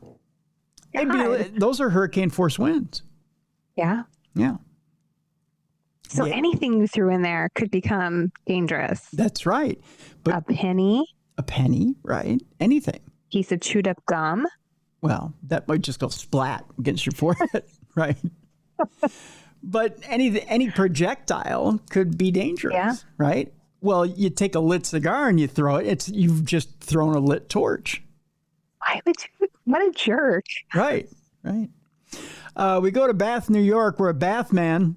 Bath man. See, it's my bad joke of the day. A Bath man was arrested in September after police said he intentionally placed a burning cigar into a money chute at a Steuben County bank and sent it to an employee inside. The guy's 33 years old. You should know better. I mean, even me, being of my advanced age, knows better. 33-year-old Jacob R. Frank of Bath, nice last name, by the way, Frank, was arrested on Monday, September 15th on the charges of assault both Class A misdemeanors, as stated in a release from the Village of Bath Police Department. On Monday, officers were sent to the Chemung Trust Bank on West Morris Street in the Village of Bath for the report of an employee who had inhaled smoke from the drive-through money tube. Oh, that had to be disgusting. Upon arrival at the scene, officers learned that a man later identified as Frank had intentionally placed a lit cigar in the bank's transaction tube and sent it to the employee working the drive-through, the release said. Police said that the employee inhaled smoke from the burning cigar, resulting in the need for medical attention. Following more investigating to the incident, Frank was arrested and charged with the above-listed crimes, according to the release. Frank was given appearance tickets and is scheduled to show up in Bath Village Court in the future. Bizarre. Wow. And it required medical attention. That's even crazier. What do you suppose happened when all that oxygen sucked do you suppose the cigar just... Like major smoke inhalation? I don't know. It's crazy. Crazy. All right, it's time now for a Not Safe for Work portion of our program. The way this works, you take the kids, you throw them in a closet. You take your boss, you throw him in a closet. You get everybody in a closet so they can't hear what we're about to read because it's not safe for work. So here we go. We're going to do it in 5, 4, 3, 2, 1. Our first story involves the curious case of the Walmart syringes. A man claims that he sat on sharps in a store bathroom. I'm going to give you an idea. I'm going to hold up a picture here, Jess. This is what he claims he sat on. Ooh. So ouch. Imagine 2 syringes taped to the side of a toilet. Oh my gosh, that's scary. I'm going to be looking at toilets when I sit on them now. Right? I don't like that at all. And that these syringes are filled with something and that you just sat down on them. Yeah. A customer who claimed that he was stabbed by a pair of syringes taped to the side of a toilet in the bathroom of a Walmart in New Mexico told cops that the stall had just been used by a suspect wearing a T-shirt with a demonic symbol on it. No, it's the Satanist Tim. A Satanist with a vendetta. We're back in the 90s. The Satanists are back. Yep. Satanic panic. Yeah. Oh, man. The purported incident last month is detailed in reports prepared by the Farmington Police Department, which has been unable to confirm an account provided to them by 51-year-old Colorado resident Jason Roth. After a long wait to use the bathroom, Roth told cops a male exited a stall and he went in right after. First of all, that never happens in any male bathroom, but go ahead and believe him. According to a police report, Roth told us he immediately sat down on the toilet and felt the syringes against his skin, though he was unsure if the syringes actually drew blood. Roth said that the prior stall occupant was a Hispanic or Native American male wearing a black shirt which had a demonic symbol on it. After reportedly sitting on the syringes, which contained a pink fluid, Roth, of course, took a picture of the sharps, which were affixed to the bowl with white medical tape. The photo, which I showed Jess just now, you can see it on video, was released by police. Mr. Roth said Walmart staff did not appear to care about the situation because they got other things to do. They're like, and we sit on stuff like that every day. It's another day, buddy. It's another day at Walmart. Welcome to Walmart. If you need anything, we can't help you. We'll be in the back. Right. Mr. Roth said Walmart staff did not appear to care about the situation. A police review of store surveillance footage has not identified any suspects. A preliminary test on the syringe contents returned inconclusive results. Further testing will be conducted at the New Mexico Department of Public Safety's forensics labs. The current status is inactive, according to a report. In an interview this week with the Tri-City Record, Roth, who spoke on the condition of anonymity, said that he was not sure police believed his story, adding that he no longer uses public restrooms. Pay attention to your surroundings, Roth said. There's demons out there everywhere. No truer statement has ever been spoken. Yeah. Reached on his cell phone, Roth was no longer in the mood to talk about syringes and looming demonic threats.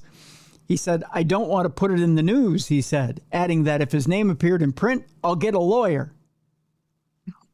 Now he's pissed off. Uh-oh. Yeah. Police reports do not indicate why Roth was in Farmington, which is about 300 miles from his listed residence in Pueblo West. The 1.5-acre Colorado property was put up for sale earlier this month for $498,000.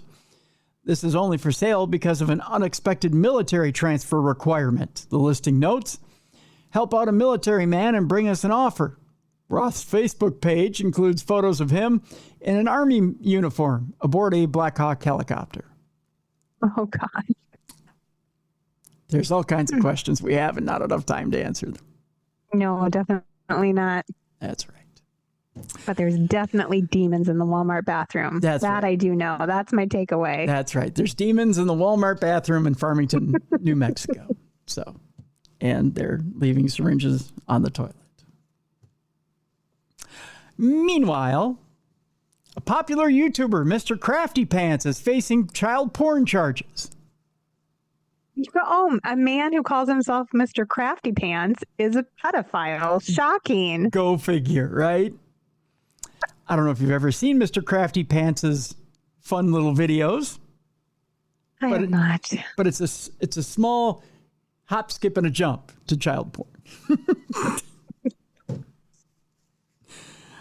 The world is a scary place.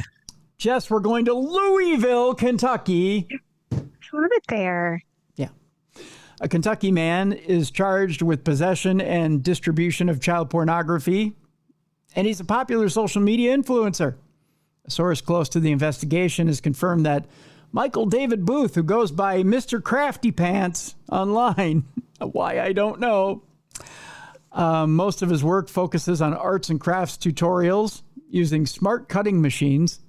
Booth has a huge online following with more than 500,000 YouTube subscribers and more than 250,000 followers on Facebook and Instagram combined. By the way, his booking photo screams Chomo.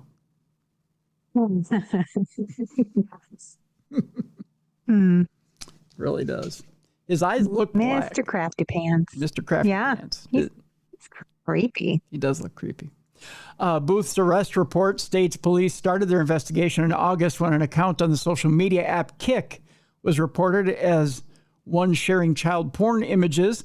The arrest report revealed that a subpoena linked the account to Booth's residence. According to investigators, 3 files depicting minors under the age of 12 and 3 files depicting minors over the age of 12 but younger than 18 were linked to Booth. I think he's been busted. Yep. Yep. Throw the book at him. Yep. The arrest report states that those files were distributed more than 15 times. I think he's guilty. Yep. Neighbor Laura Nash said she moved to the area because it's a great family-friendly neighborhood and was shocked to learn the reason for the heavy police presence. It makes you feel vulnerable, she said. It's terrifying as a mom to hear about something like this. It just makes you realize that you're not safe anywhere. Nash said she immediately asked her children if they had interacted with Booth, but they hadn't. She said this has been a wake-up call for her community to remain vigilant. It's scary to think that we would have had access to, she said. I know that he had followed a bunch of my friends online, so it's worrying to me to wonder that he may have been viewing of their lives. It's an eye-opener for sure. Booth appeared in court on Thursday. The judge issued a $100,000 bond. If Booth were to post bond, he would be placed on home incarceration and wouldn't be allowed any access to the internet. I don't know that home incarceration is the place for him to be. No, probably not. Just stick him away at jail. Yeah, that's for sure. All right, our next story, just as scary, Jess. A DoorDash driver is fired for sharing video of his customer and claims sexual assault. Yikes, that's terrifying. Today is one of those get in your head type of days. I hate to say it. A DoorDash delivery driver was fired after she reported and shared footage of what she described as a sexual assault during a delivery in New York. Livy Rose Henderson posted several videos on TikTok describing the incident on October 12th including one that appeared to show a customer lying on a couch exposed from the waist down. No. How would you like to be delivering food and discover a wiener on the couch? No, thank you. I will pass. The videos, which have been viewed millions of times, led to Henderson's termination. DoorDash confirmed in a statement shared on Newsweek. It said that both Henderson and the customer had been banned while the company investigated the incident. Newsweek has contacted Henderson via social media and the New York State Police Department via email for comment. According to the National Sexual Violence Resource Center, 81% of women and 41% of men in the U.S. experience some form of sexual harassment or assault. Gig economy workers, who often interact with customers in private settings, face particular risks. Many companies have policies and reporting processes pertaining to sexual harassment. As a result, DoorDash has both a privacy policy prohibiting the sharing of personal identifying information or imagery captured during deliveries and a sexual harassment policy, which applies to both couriers and customers. Henderson posted several videos about the incident and her subsequent dismissal that have amassed millions of views on TikTok. Oh, she blew him up on TikTok. In one post, Henderson said she arrived at a male customer's home to find the door open and the man lying on a couch indecently exposed. Henderson said she filmed the incident, shared the footage on social media, although this post has since been removed, and reported the incident to DoorDash, which she described as her primary source of income. 2 days after submitting the report, she said her Dasher account was deactivated. Whoops. Oh, no. Yeah. So she got in trouble. She got in trouble. Huh, that doesn't seem right. No. Henderson shared that she had contacted the police about the incident after being encouraged by people on social media. DoorDash confirmed to Newsweek that Henderson's termination was linked to her sharing footage of the incident on social media, not to her report of the alleged incident. In a TikTok video posted on Wednesday, Henderson said, "I was literally working and they deactivated me. They just punished me for posting about my sexual assault while door dashing." DoorDash, in a statement shared with Newsweek, said, "No one should ever have to experience sexual assault, harassment, or abuse, and DoorDash never deactivates someone for reporting it, full stop. We take these reports incredibly seriously and work closely with law enforcement to investigate and support those affected. However, posting a video of a customer in their home and disclosing their personal details publicly is a clear violation of our policies. That is the sole reason that this Dasher's account was deactivated, along with the customers, while we investigated." DoorDash said it was investigating and in direct contact with law enforcement about the incident and had made sure Henderson had full access to her earnings. Further developments may emerge as authorities assess whether criminal charges will be filed. So DoorDash is saying, well, you also put the customer at risk by giving information about the customer. Right. You can't videotape your customers and put it on your TikTok. And I wouldn't think TikTok would allow you to put a video of somebody's wee willy on your TikTok account either. Is that acceptable? Is that the medical term? I'm sorry. the wee willy? Is that how we go viral, Tim? I think so, yes. Yeah, the wee willy, yeah. Yeah. But, you know, a little less threatening, and maybe the Hillsborough County Sheriffs could do this. Post video of someone barging into their office in just a Speedo. Oh. Yeah. Maybe they could go viral. Can't that ever happen to me when I'm in my office? See, and you could just film it and then put it. Yeah. Yeah, and I think that would be wonderful. You could say sanity break here at the office and then just... yeah. Just another day. Just another day at the office. See? Maybe what I could do is I could come over to the office later this week in just a Speedo and I'll run around, for like... Yeah, you can do that. Yeah, and then they'll haul me away. Or maybe the Amazon man could deliver my package in just a Speedo, like... Delivering a package I think I just need someone to show up in a Speedo. Yeah. Just anybody. The UPS guy, Doesn't matter who. He runs in and says, "I got a package for you." And I'd be like, "Yeah, you do." Yeah, and he's pointing to his package. See?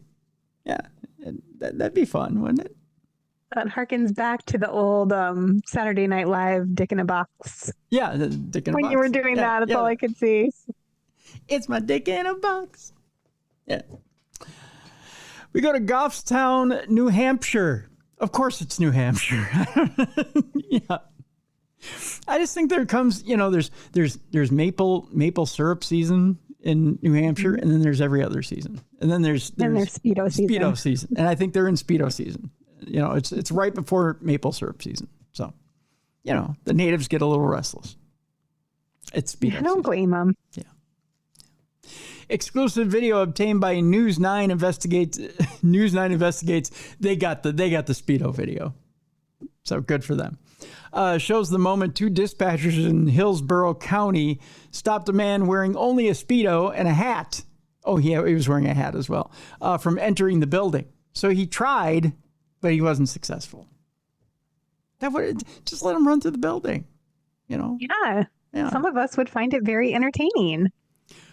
Well, now, when I tell you his age, maybe not. 50-year-old Corey Nickerson of Goffstown has pled not guilty to several charges, including assault, criminal threatening, and false imprisonment. It's fine. I don't want to see it because I think it's going to be hot. I want to see it because it's going to be freaking hilarious. Okay, fair enough. So 50 and over is perfect. They do consider it assault if you're older than 40, I think. Yeah. Just, we don't want to see your old junk running around. Oh, man. Yeah. Police said two dispatchers were assaulted in the incident on August 9th. No one was seriously hurt. The surveillance video shows Nickerson interacting with the dispatchers. My article is acting strange here.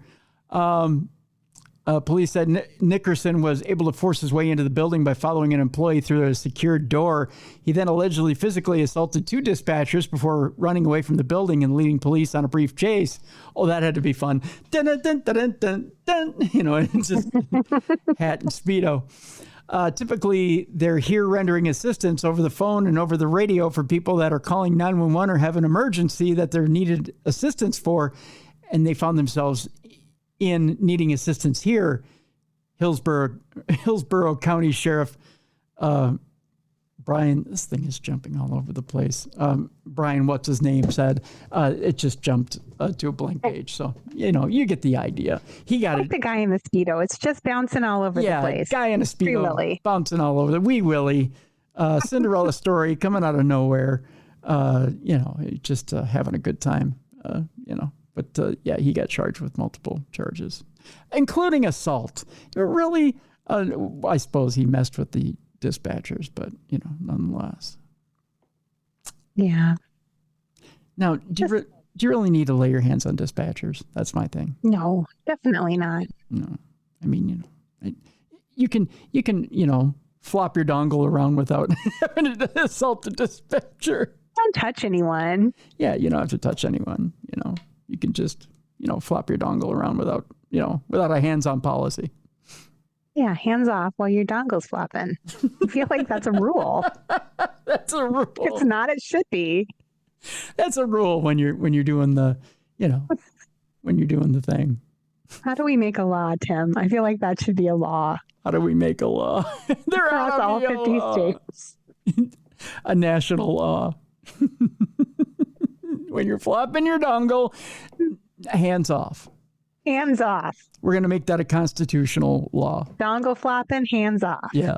We'll call it the 30th Amendment, which I know we're skipping some amendments there, but we'll make it the 30th. It's fine. 30th 30 is a nice round number. Yeah, to the Constitution. No flopping your dongle. No assault while flopping your dongle. Right. I mean, nobody's working in the government right now, so we could just sneak in and write it up, and I'll just take the gavel and smack it on something and be like, proved, and it's done. Don't smack it on the dongle. Yeah. If you're gonna, Well, you got to keep the dongle away from me. Right. I mean, if I smack it, it's your own fault. That means you're so close. That means you're too close. That means you're close to committing an assault. So, keep your dongle away so you can smack the gavel, and then, we'll make this whole thing official. I like it. Exactly. I like it. So, there we go. So Tim for president. You heard it here first. Yeah, Tim, exactly. Tim for president, because you need my goofy ass running this country. Probably not. No. Good God. Oh, let's see if this thing's ready to go yet. Do we have to keep talking about dongles? No, we don't have to keep talking about dongles. No, I think we're good. We can move on to the next story. Oh, we've got so many names for it, though. It was a wee willy earlier. It's a dongle. Yeah, wee willy, a dongle. You can name it a Hassenpfeffer if you'd like, but it just... Ooh, yeah, that means it's big. Yeah, well, it's better than saying a hog, right? That's a big sausage. Oh, no. That's why I love having you on this segment, Jess. I hope my dad doesn't listen to this show.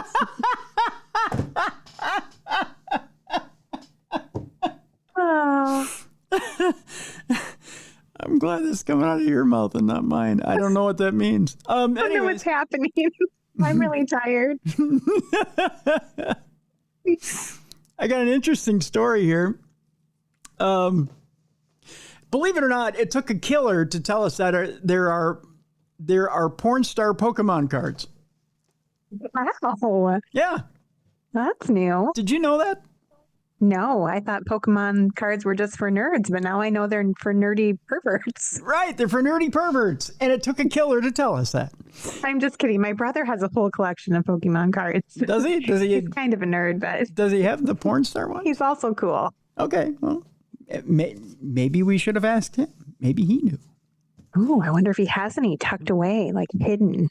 Maybe he's got them deep. His secret stash. Deep in the closet. It's this guy right here who told us this week. No, stop it. That there are porn star Pokemon cards. Well, how does he know? Because he was on a trip to Japan before he killed an executive. Yes, he's a very famous killer. And claimed that he paid off a Yakuza member with porn star Pokemon cards. Huh. I'll tell you the full... There's something for everyone. I'll tell you the full story here. During his Japan trip, I know people who are listening on audio are going, what are you talking about? Oh, yeah. Well, what are they talking about? During a Japan trip, Luigi Mangione texted a joke about paying for a prostitute with porn star Pokemon cards. Kind of interesting. Here's the story. Several months before he would be accused of gunning down the CEO of United Healthcare, Luigi Mangione backpacked across Asia. Now, Mangione is facing state and federal murder charges in connection with the death of United CEO Brian Thompson, who was fatally shot while walking down the street in Midtown Manhattan in December of 2024. The New York Times reported on Mangione's travels through Asia, including in Thailand and in the mountains of Japan in the spring of 2024. Why did my voice crack there? Probably because I'm reporting on porn star Pokemon cards.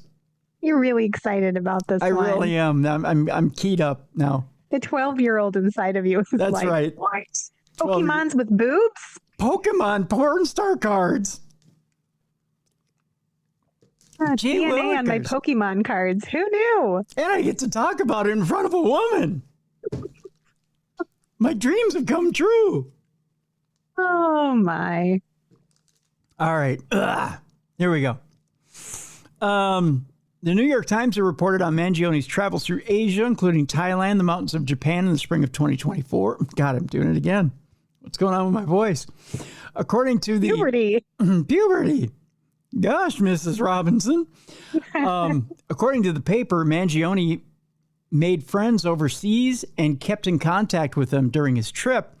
At one point, Mangione was in Osaka, Japan, and texted his friend a photo, joking that he had attempted to pay a Yakuza boss, an organized crime leader, for a prostitute using porn star Pokemon cards rather than with yen, according to the Times.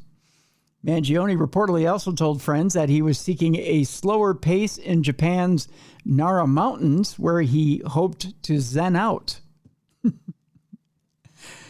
Well, you know where else he can zen out really nicely? A jail. Yes. Definitely. He's going to be in there for a while, I think. Yeah, he is. I hope. The Times reported that Mangione, a Maryland native who lived in Hawaii after graduating college, traveled from Japan to Mumbai, India, before returning to the United States. Mangione reportedly briefly settled in San Francisco in July, 5 months before the shooting in New York City. Mangione has pleaded not guilty to all the charges he's facing. Thompson, who of course is a Minnesota resident, had been in New York to attend an annual investor conference for United Healthcare. He was the father of 2 sons. Federal prosecutors are, of course, seeking the death penalty for Mangione. So there you go. Porn star Pokemon cards. And who would have thought Mangione would be the one to educate us about that? Who'd have thought? There you go. Another thing I'll educate you on. Did you know that there are some... I'm going to blow your mind here. We're going to go to Florida for this story. I'm excited. Did you know that there are some Starbucks that have gay pride flags on their walls in Florida? Okay. That probably doesn't go over well there. It didn't for one particular person. What happened? If you were to tell me that there is a Starbucks in the middle of Clearwater, Florida that had a gay pride flag in it, I probably would have said, okay, let's time it and see how long it stays on the wall. Oh, yes. Sadly. Yeah, sadly. Right? Well, let me show you a picture here, Jess. I'm going to blow this picture up. This guy right here decided he was going to take that challenge. Why do you care, sir? Why do you care? Why do you care? It's just a flag. Let it fly. Don't play with your porn Pokemon cards. Right. You probably have porn star Pokemon cards to play with at home. Why? Just go home and sort your porn star Pokemon cards. Grab your coffee and go. You don't have to sit and look at the flag. Get it to go. Yeah, who cares? Yeah. In the end, it's a rainbow. There are rainbows in the sky. Do you rage the rainbow in the sky?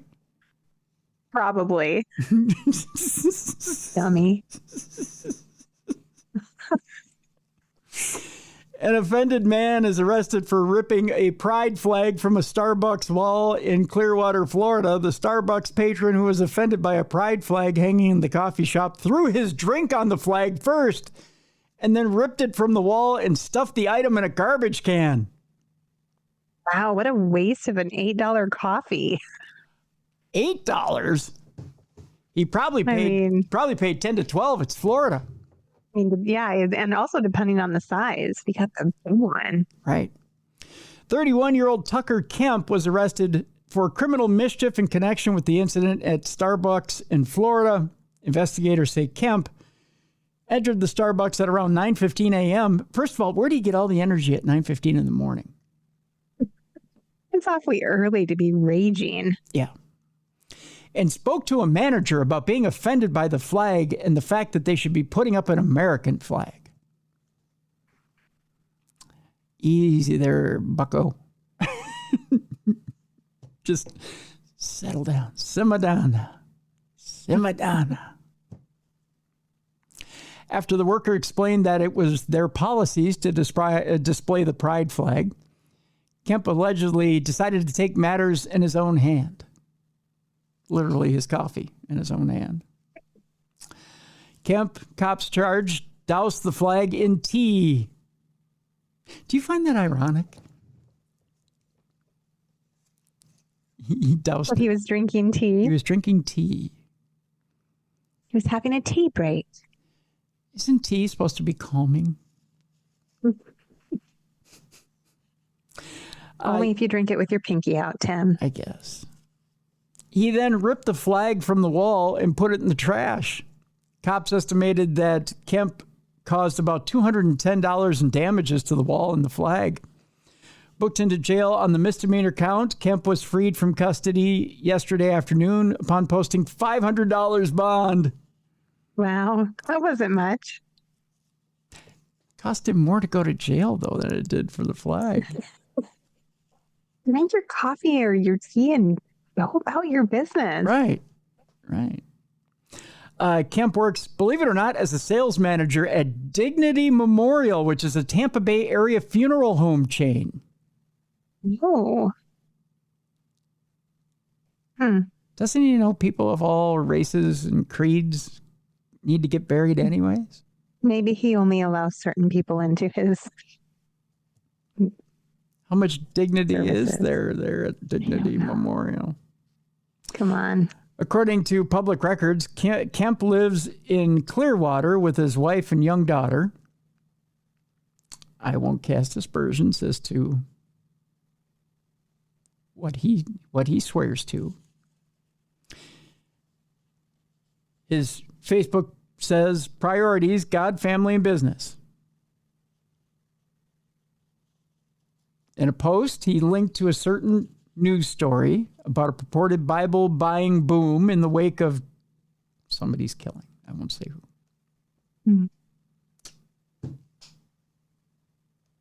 So he has strong opinions. He has strong opinions. Which, it's fine. I mean, I'm actually really cool with everybody's opinions about anything. Like, but if you don't like something, you don't need to be an asshole about it. Yeah, like, you don't have to. It's not impacting you, truly. Right. It doesn't matter what side of the fence you're on. It just... There are real problems in the world, and the pride flag in Starbucks is not one of them. That's right. Live and let live. Just, it doesn't matter. What does what somebody else does or does have to do with whatever you do? It doesn't affect you either way. It really doesn't. Go about your day. You know? And again, what are you going to do when you see a rainbow in the sky? Are you going to attack it? You're going to throw your tea at it? Yeah. I want to see him attack it. I do too. Like a little chihuahua on the ground. Go ahead. I just want to see him raging in the middle of the park, screaming at the sky like a psychopath. Yeah. Yeah. Go for it, buddy. I mean, you know, what are you going to do? You know, it's astounding to me. That's for sure. All right. We have one more story, and then we have our palate cleanser today. Or palate cleanser or something else, Jess. And I apologize ahead of time. Okay. Are you ready for this?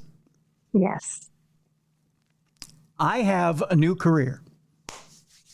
Ooh, what are you going to do? Well, I learned it over the weekend. And I learned it by watching social media videos. I was inspired after reading this story. Okay. Now, I sat down last night, I read the story, and I said, you know what? I'm just going to watch a couple of videos. And believe it or not, I went out and I bought a 1990s Toyota Corolla. And I said to myself, you know, I don't make any money doing this show, but I found a way to make some money now. I'm going to do it. In fact, I opened a little office right out in my driveway. And what are you doing? Yeah, I call it Timmy D's Penis Enlargement Clinic. Yeah. Wait, what? Yeah, Timmy D's Penis Enlargement Clinic. It's right out in the middle of my driveway. Out of the Corolla? Yeah, right out of the Corolla. Yeah. If it worked for this guy, it'll work for me. The headline is Old Wanger, Dodgy Doc arrested for performing illegal penis enlargement ops from his 1990s Toyota Corolla. Worst idea ever to go to someone to have your penis enlarged in a car. Will work for this guy. I figured it could work for me. What could go wrong? What could go wrong? He claimed to have learned his side hustle from watching social media videos. So that's what I did. Those don't come into my feed. Well, you'd be surprised when you look it up what happens. Huh. A dodgy doctor has been arrested for performing illegal penis enlargement operations in the back of his 1990s Toyota Corolla. Operations. So like with a scalpel? Yeah. What you do is you get yourself either a scalpel or a little rusty fillet knife, one or the other. You know, and you get a little sodium pentothal and a little... In my brain, I was thinking it had to be something more like, you know, like when the Kardashians were making their lips huge with like a cup. Yeah. Sort of suction thing. Oh, no, but no, like a scalpel. We're going in. Yeah. And people are like, yeah, I'll pay you money to cut my penis in the back of your 1990 Corolla. Well, the reason being is it lays down. It's a hatchback. So. Oh, well, that explains it all. Yeah. Yeah. You got to have a place for them to lay down. And then it's got little handles on the side so they can hold on tight because this is going to be it's going to be a little painful. It's going to hurt. Yeah. Well, you got a little lidocaine. You get a little lidocaine, not much. Because we're going in. But by the time we're done, that little micro penis you got, boy, is going to be at least 3 inches. So here we go. Know what I mean? Oh, no. Yeah. Shady surgeon Pitaya Mulin, who's known as Chang Yai Modify, 51 years old. What a moniker. My name is Timmy D. Extend Your PP. Yeah, that's my name. So okay, well that's legit. I mean, if I had a penis, I would let you enlarge it in the back of your Toyota Corolla. Yeah, thank you. I appreciate that. Yeah. It offered bizarre on-the-go genital enhancements to Thai men.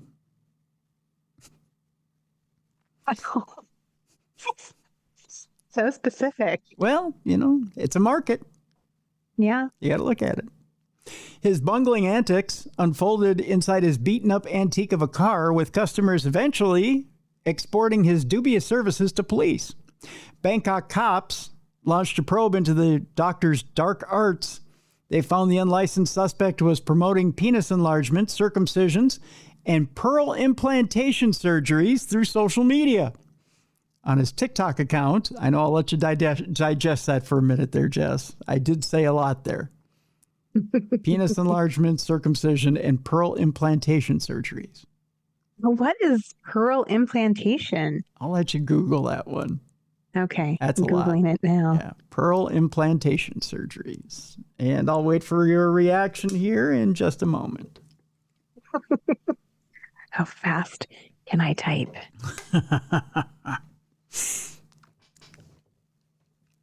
Let's see. What is it telling me? This will be good, folks. Watch this. Wait, no, this is telling me about putting it in an oyster. Okay, no, that's not it. On his TikTok account, he claimed he was able to deliver his services for convenience. You have to pearl implantation in penis. You have to Google that. I got to add in penis. Yes, I didn't think they were doing this to oysters. That's just weird. No, yeah. That's even weirder than doing it in a penis. Yeah.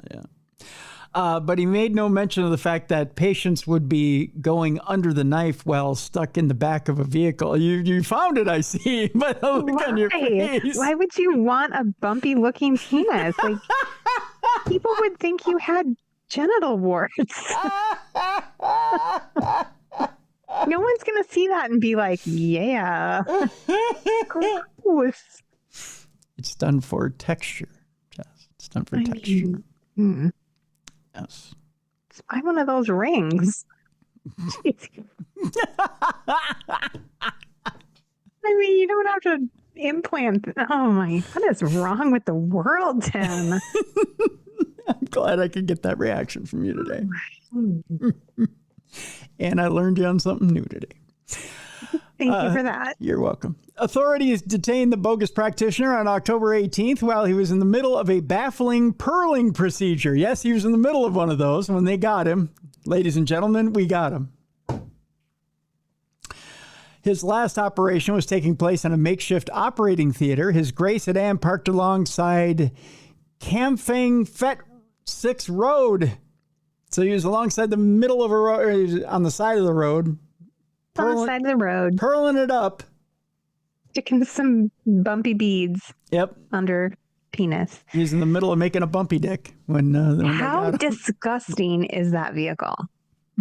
Like, think of all of the juices and body fluids and blood and I'm sure he lays down plastic. Either that or he gets it detailed every once in a while.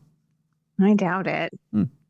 After being caught red-handed, literally, cops seized 189 different kinds of pearls. So he's got a variety there for you. Who would have thought there'd be so many options. There are options. Well, I suppose depending on the size and the size of the pearl you want put in. I mean, is that a common thing for that culture? Like, how does he have such an audience of people who are like, I need the beads and I'm so desperate for them. Yes, you can do it on the side of the road in the back of a disgusting car. I suppose it's a cost thing, right? Yeah. Mm-hmm. I mean, certainly has to be cheaper. Could be. No insurance, no problem, but that's a slogan. I just don't understand. How did you know his slogan? It's like you took appointments for him. Yeah. Everyone needs a side hustle. That's right. After being caught red-handed, cops seized 189 different kinds of pearls, local anesthetics, surgical blades, needles, and other equipment. To think about it makes it disappear into my stomach. That's all I'm saying. The deceptive doc did not even have any sterilizing equipment to prevent infections. That's right.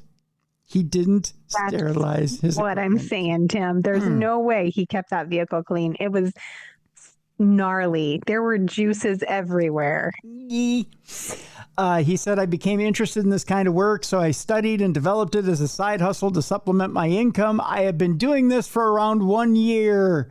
1 year of unsterilized equipment. I have a picture of it here in just a second. I don't want to see them. Oh, there's no juices anywhere, as a matter of fact. How about crust? Is there crust? No, there's no crust. There's no crust. The procedures saw patients have their private parts pumped with filler, giving a girthier appearance. Police said he was charged with practicing medicine without registration and authorization. The crime is punishable by up to 3 years in jail, a fine of up to 687 pounds, or both. Shocking images showed the underhanded surgeon being led away by cops as his questionable scheme was busted. Social media pictures also showed the pearl implants the doctor allegedly attached to patients. Police Major General Longcrit, I can't even say that name, commander of the Consumer Protection Police Division, said pearl implants or penis enlargement injections carry a high risk of inflammation or infection, potentially resulting in penile dysfunction. We would like to warn those involved to immediately cease their activities, as police will continue to monitor and or arrest them. So here, Jess, if you're ready for this, here's the equipment they seized out of the car. Okay. Here are the beads that they seized out of the car. I think it jumped on me. Hold on a second. It did. I can see it though. Okay, so some of them are round and some of them were straight. Yeah, and there's one that's even shaped like a dick. Hold on. Oh, you can have a dick-shaped bead in your penis? Yeah, there's one right there. Oh, that's the one I thought was straight. Yeah. Oh, you can have a little penis in your little penis. Yeah, see? A micro and a micro. That's wild. Yeah. That is... I'm not ashamed to admit, while you were talking, I was Googling images over here of what a penis looks like with the beads in it, and it is freaking me out. It should, yeah. And that's the actual, I am not okay. That's the tray from the car. The operating tray. Yeah. Looks quite official. Yeah, it does. Doesn't it? Semi-official. Semi-official, right. So, yeah. So there you go. That's wow, that was disturbing, wasn't it? What a story. Cleanse my palate, please. I don't know how much I'm going to cleanse it with this, but I'll get your mind thinking something else. How's that? Okay. Okay, here's your palate cleanser for today. YouTuber Tyler Oliveira branded a racist and dragged through the muck after filming an Indian village's messy poop throwing fight. Ew.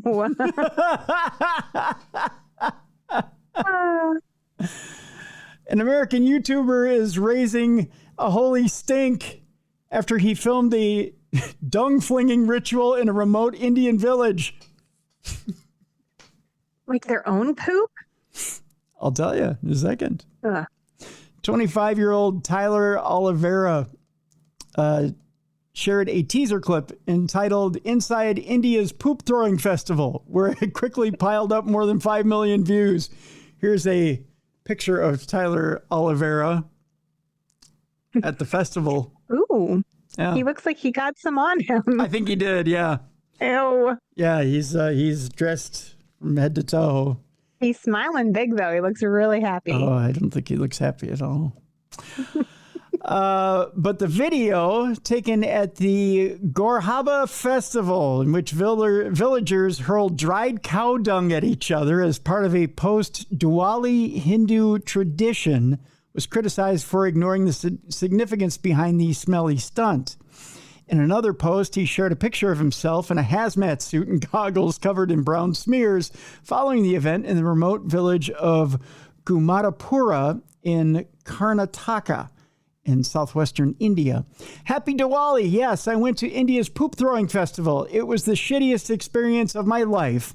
I will never go back. Please pray that I survive, he wrote, accompanying the post with a poop emoji. Backlash soon started piling up around him. He subsequently shared screen grabs purporting to show that his video was facing censorship and mass reporting from Indian users who claim he is smearing their country. Why do you have to come to India and then record a video of a cow dung festival by going in the middle of the event and then cry like a loser? One Indian ex-user wrote. Ooh, Fair question. I don't think they're happy with him. You shitty fellow, you can record poop in Western countries, plenty on the streets of California. Human poop you can have record in your countries. Make videos, the user added. I filmed in many of these cities. Don't be mad, bro, Oliveira responded. Others claim the YouTuber, who has more than 8 million subscribers, had been hired to leave a stain on India's reputation. He's not here to explore, he's here to defame. It's hard to believe that this isn't part of a planned smear campaign, an ex-user wrote. He is known for spreading racism and misinformation, added another. Others insisted that the video of the annual festival, which is also held in at least 2 other Indian villages, must be AI-generated BS. This is 100% real. I can't wait to show you a 30-minute version of it, Oliveira said in a response to a doubter. There's other pictures of him here walking and drinking something in the middle of a village. Which is interesting. Love the hazmat suit. Yeah, the hazmat suit is something else. Devotees of the festival believe their god, Bireshwar. My apologies for those of you in India who are listening. I'm butchering the name. Bireshwara Swami was born in cow excrement, and the ritual is seen as sacred and purifying. But some purported Indian social media users argued that in the modern day, such a smelly tradition would only paint the country in a bad light. India's PR got nuked. I'm not sure how to defend my country anymore, a Reddit user said. Once that drops, we're finished. Why does the government even allow this disgusting festival to happen? Why hasn't it been banned already? It's crazy how one tiny village can tank India's image this bad, they added. Oliveira did not immediately respond to requests for comment. I have to be honest, I don't really think it's that disgusting if it's cow poop. If it's people poop, that's disgusting. Nope, it is cow dung, and that is a picture of what it looks like to be in the middle of it, Jess. I mean, it's pretty gross. As a kid who grew up on a farm, we did used to throw cow pies at each other. I mean, I didn't know I was, having a religious experience, but you were at the time, yeah. I didn't know. Yeah. But Who knew? It was better to get the softer ones because the hard ones could scratch your face up if you got hit with one. Ow. I can't claim I've ever had that experience. Well, come with me back to Iowa. Your dreams can come true. I guess so, huh? Mm-hmm. So there you go. That's your palate cleanser for today. I feel cleansed. Do you feel cleansed? Yeah. I'm cleansed with the cow poop. There you go. All right. Well, that'll do it for today. That is your True Crime Tuesday for today. I want to remind you about the book that is out today, and you can pick it up today. It's called Sisters in Death: The Black Dahlia, the Prairie Heiress, and Their Hunter. Sisters in Death, The Black Dahlia, The Prairie Heiress, and Their Hunter. Eli Frankel is the author of this wonderful book. Again, available today, and I believe it solves the mystery of the killer of the Black Dahlia. So there you go. So that'll do it there. Jess, you have a ton of stuff going on, but you've got stuff going on this week, right? I do. I have 2 presentations at 4 Paws. Those are sold out, so nobody can come to those. But I do have 2 events that I just put on my website, for one in December and one at the Palmer House in January. There you go. So check out Jess's website. We have a link in the description of this program, so you can check those out. I was at a trunk or treat on Saturday. I saw pictures. That looked so fun. That was really fun. I got to meet a lot of interesting, cool people. If those people are listening, thank you so much for coming out and saying hi. I actually met a local author who writes monster romances that I may have on the program in the future. I love that. You have to have them on the program. That sounds so interesting. Yeah. So, yeah. It was a good day on Saturday. So, all right, this week, supernatural news, and then an old friend stops by and we talk ghosts on Thursday. Fun. Yeah, that's the week. And as we're ramping up to Halloween already, Jess. Oh, I can't believe it. But I'm so ready for it. October. It could be August, has worn me out. Has it? Yeah. I feel like I'm running the bases and I just want to slide into home. Yeah, you're ready to be done. You're ready to be done? But it's been super fun. Yeah. I can't wait for Friday. I love answering my door and giving away candy and seeing the kids in their costumes. And it's fun. They're so cute. And I even love seeing the teenagers when they come around. Like, we have a lot of teenagers that still go out in our neighborhood, and I'm just like, keep going, kids. Yeah. Yeah. I have that same theory. You know, I'd rather see a teenager at my door, even if they don't show up in costume. I'd rather see a teenager at my door asking for candy than out on the street getting in trouble. So yeah, I'm slashing my tires or egging my house or all the other bad things they could be doing. They're just hanging on to their childhood. Let them enjoy it. Yeah. So I'll keep my light on till 10 o'clock. Yeah. So that they can come to the door and get candy. So yeah. So yeah, I love Halloween. Love Halloween. Always have. So it's the best. Yeah. So hope you guys have a wonderful Halloween. So. Absolutely. Yeah. All right, that's going to do it for today. Folks, hope you've enjoyed today's show. And again, if you have a story for Dumb Crime Stupid Criminals, just send it to me, tim@darknessradio.com. All right, that'll do it. Supernatural News tomorrow, right here on Darkness Radio. And for Jessica Freeberg, I'm Tim Dennis. Thank you so much for tuning in to the best in true crime podcasting. This has been True Crime Tuesday.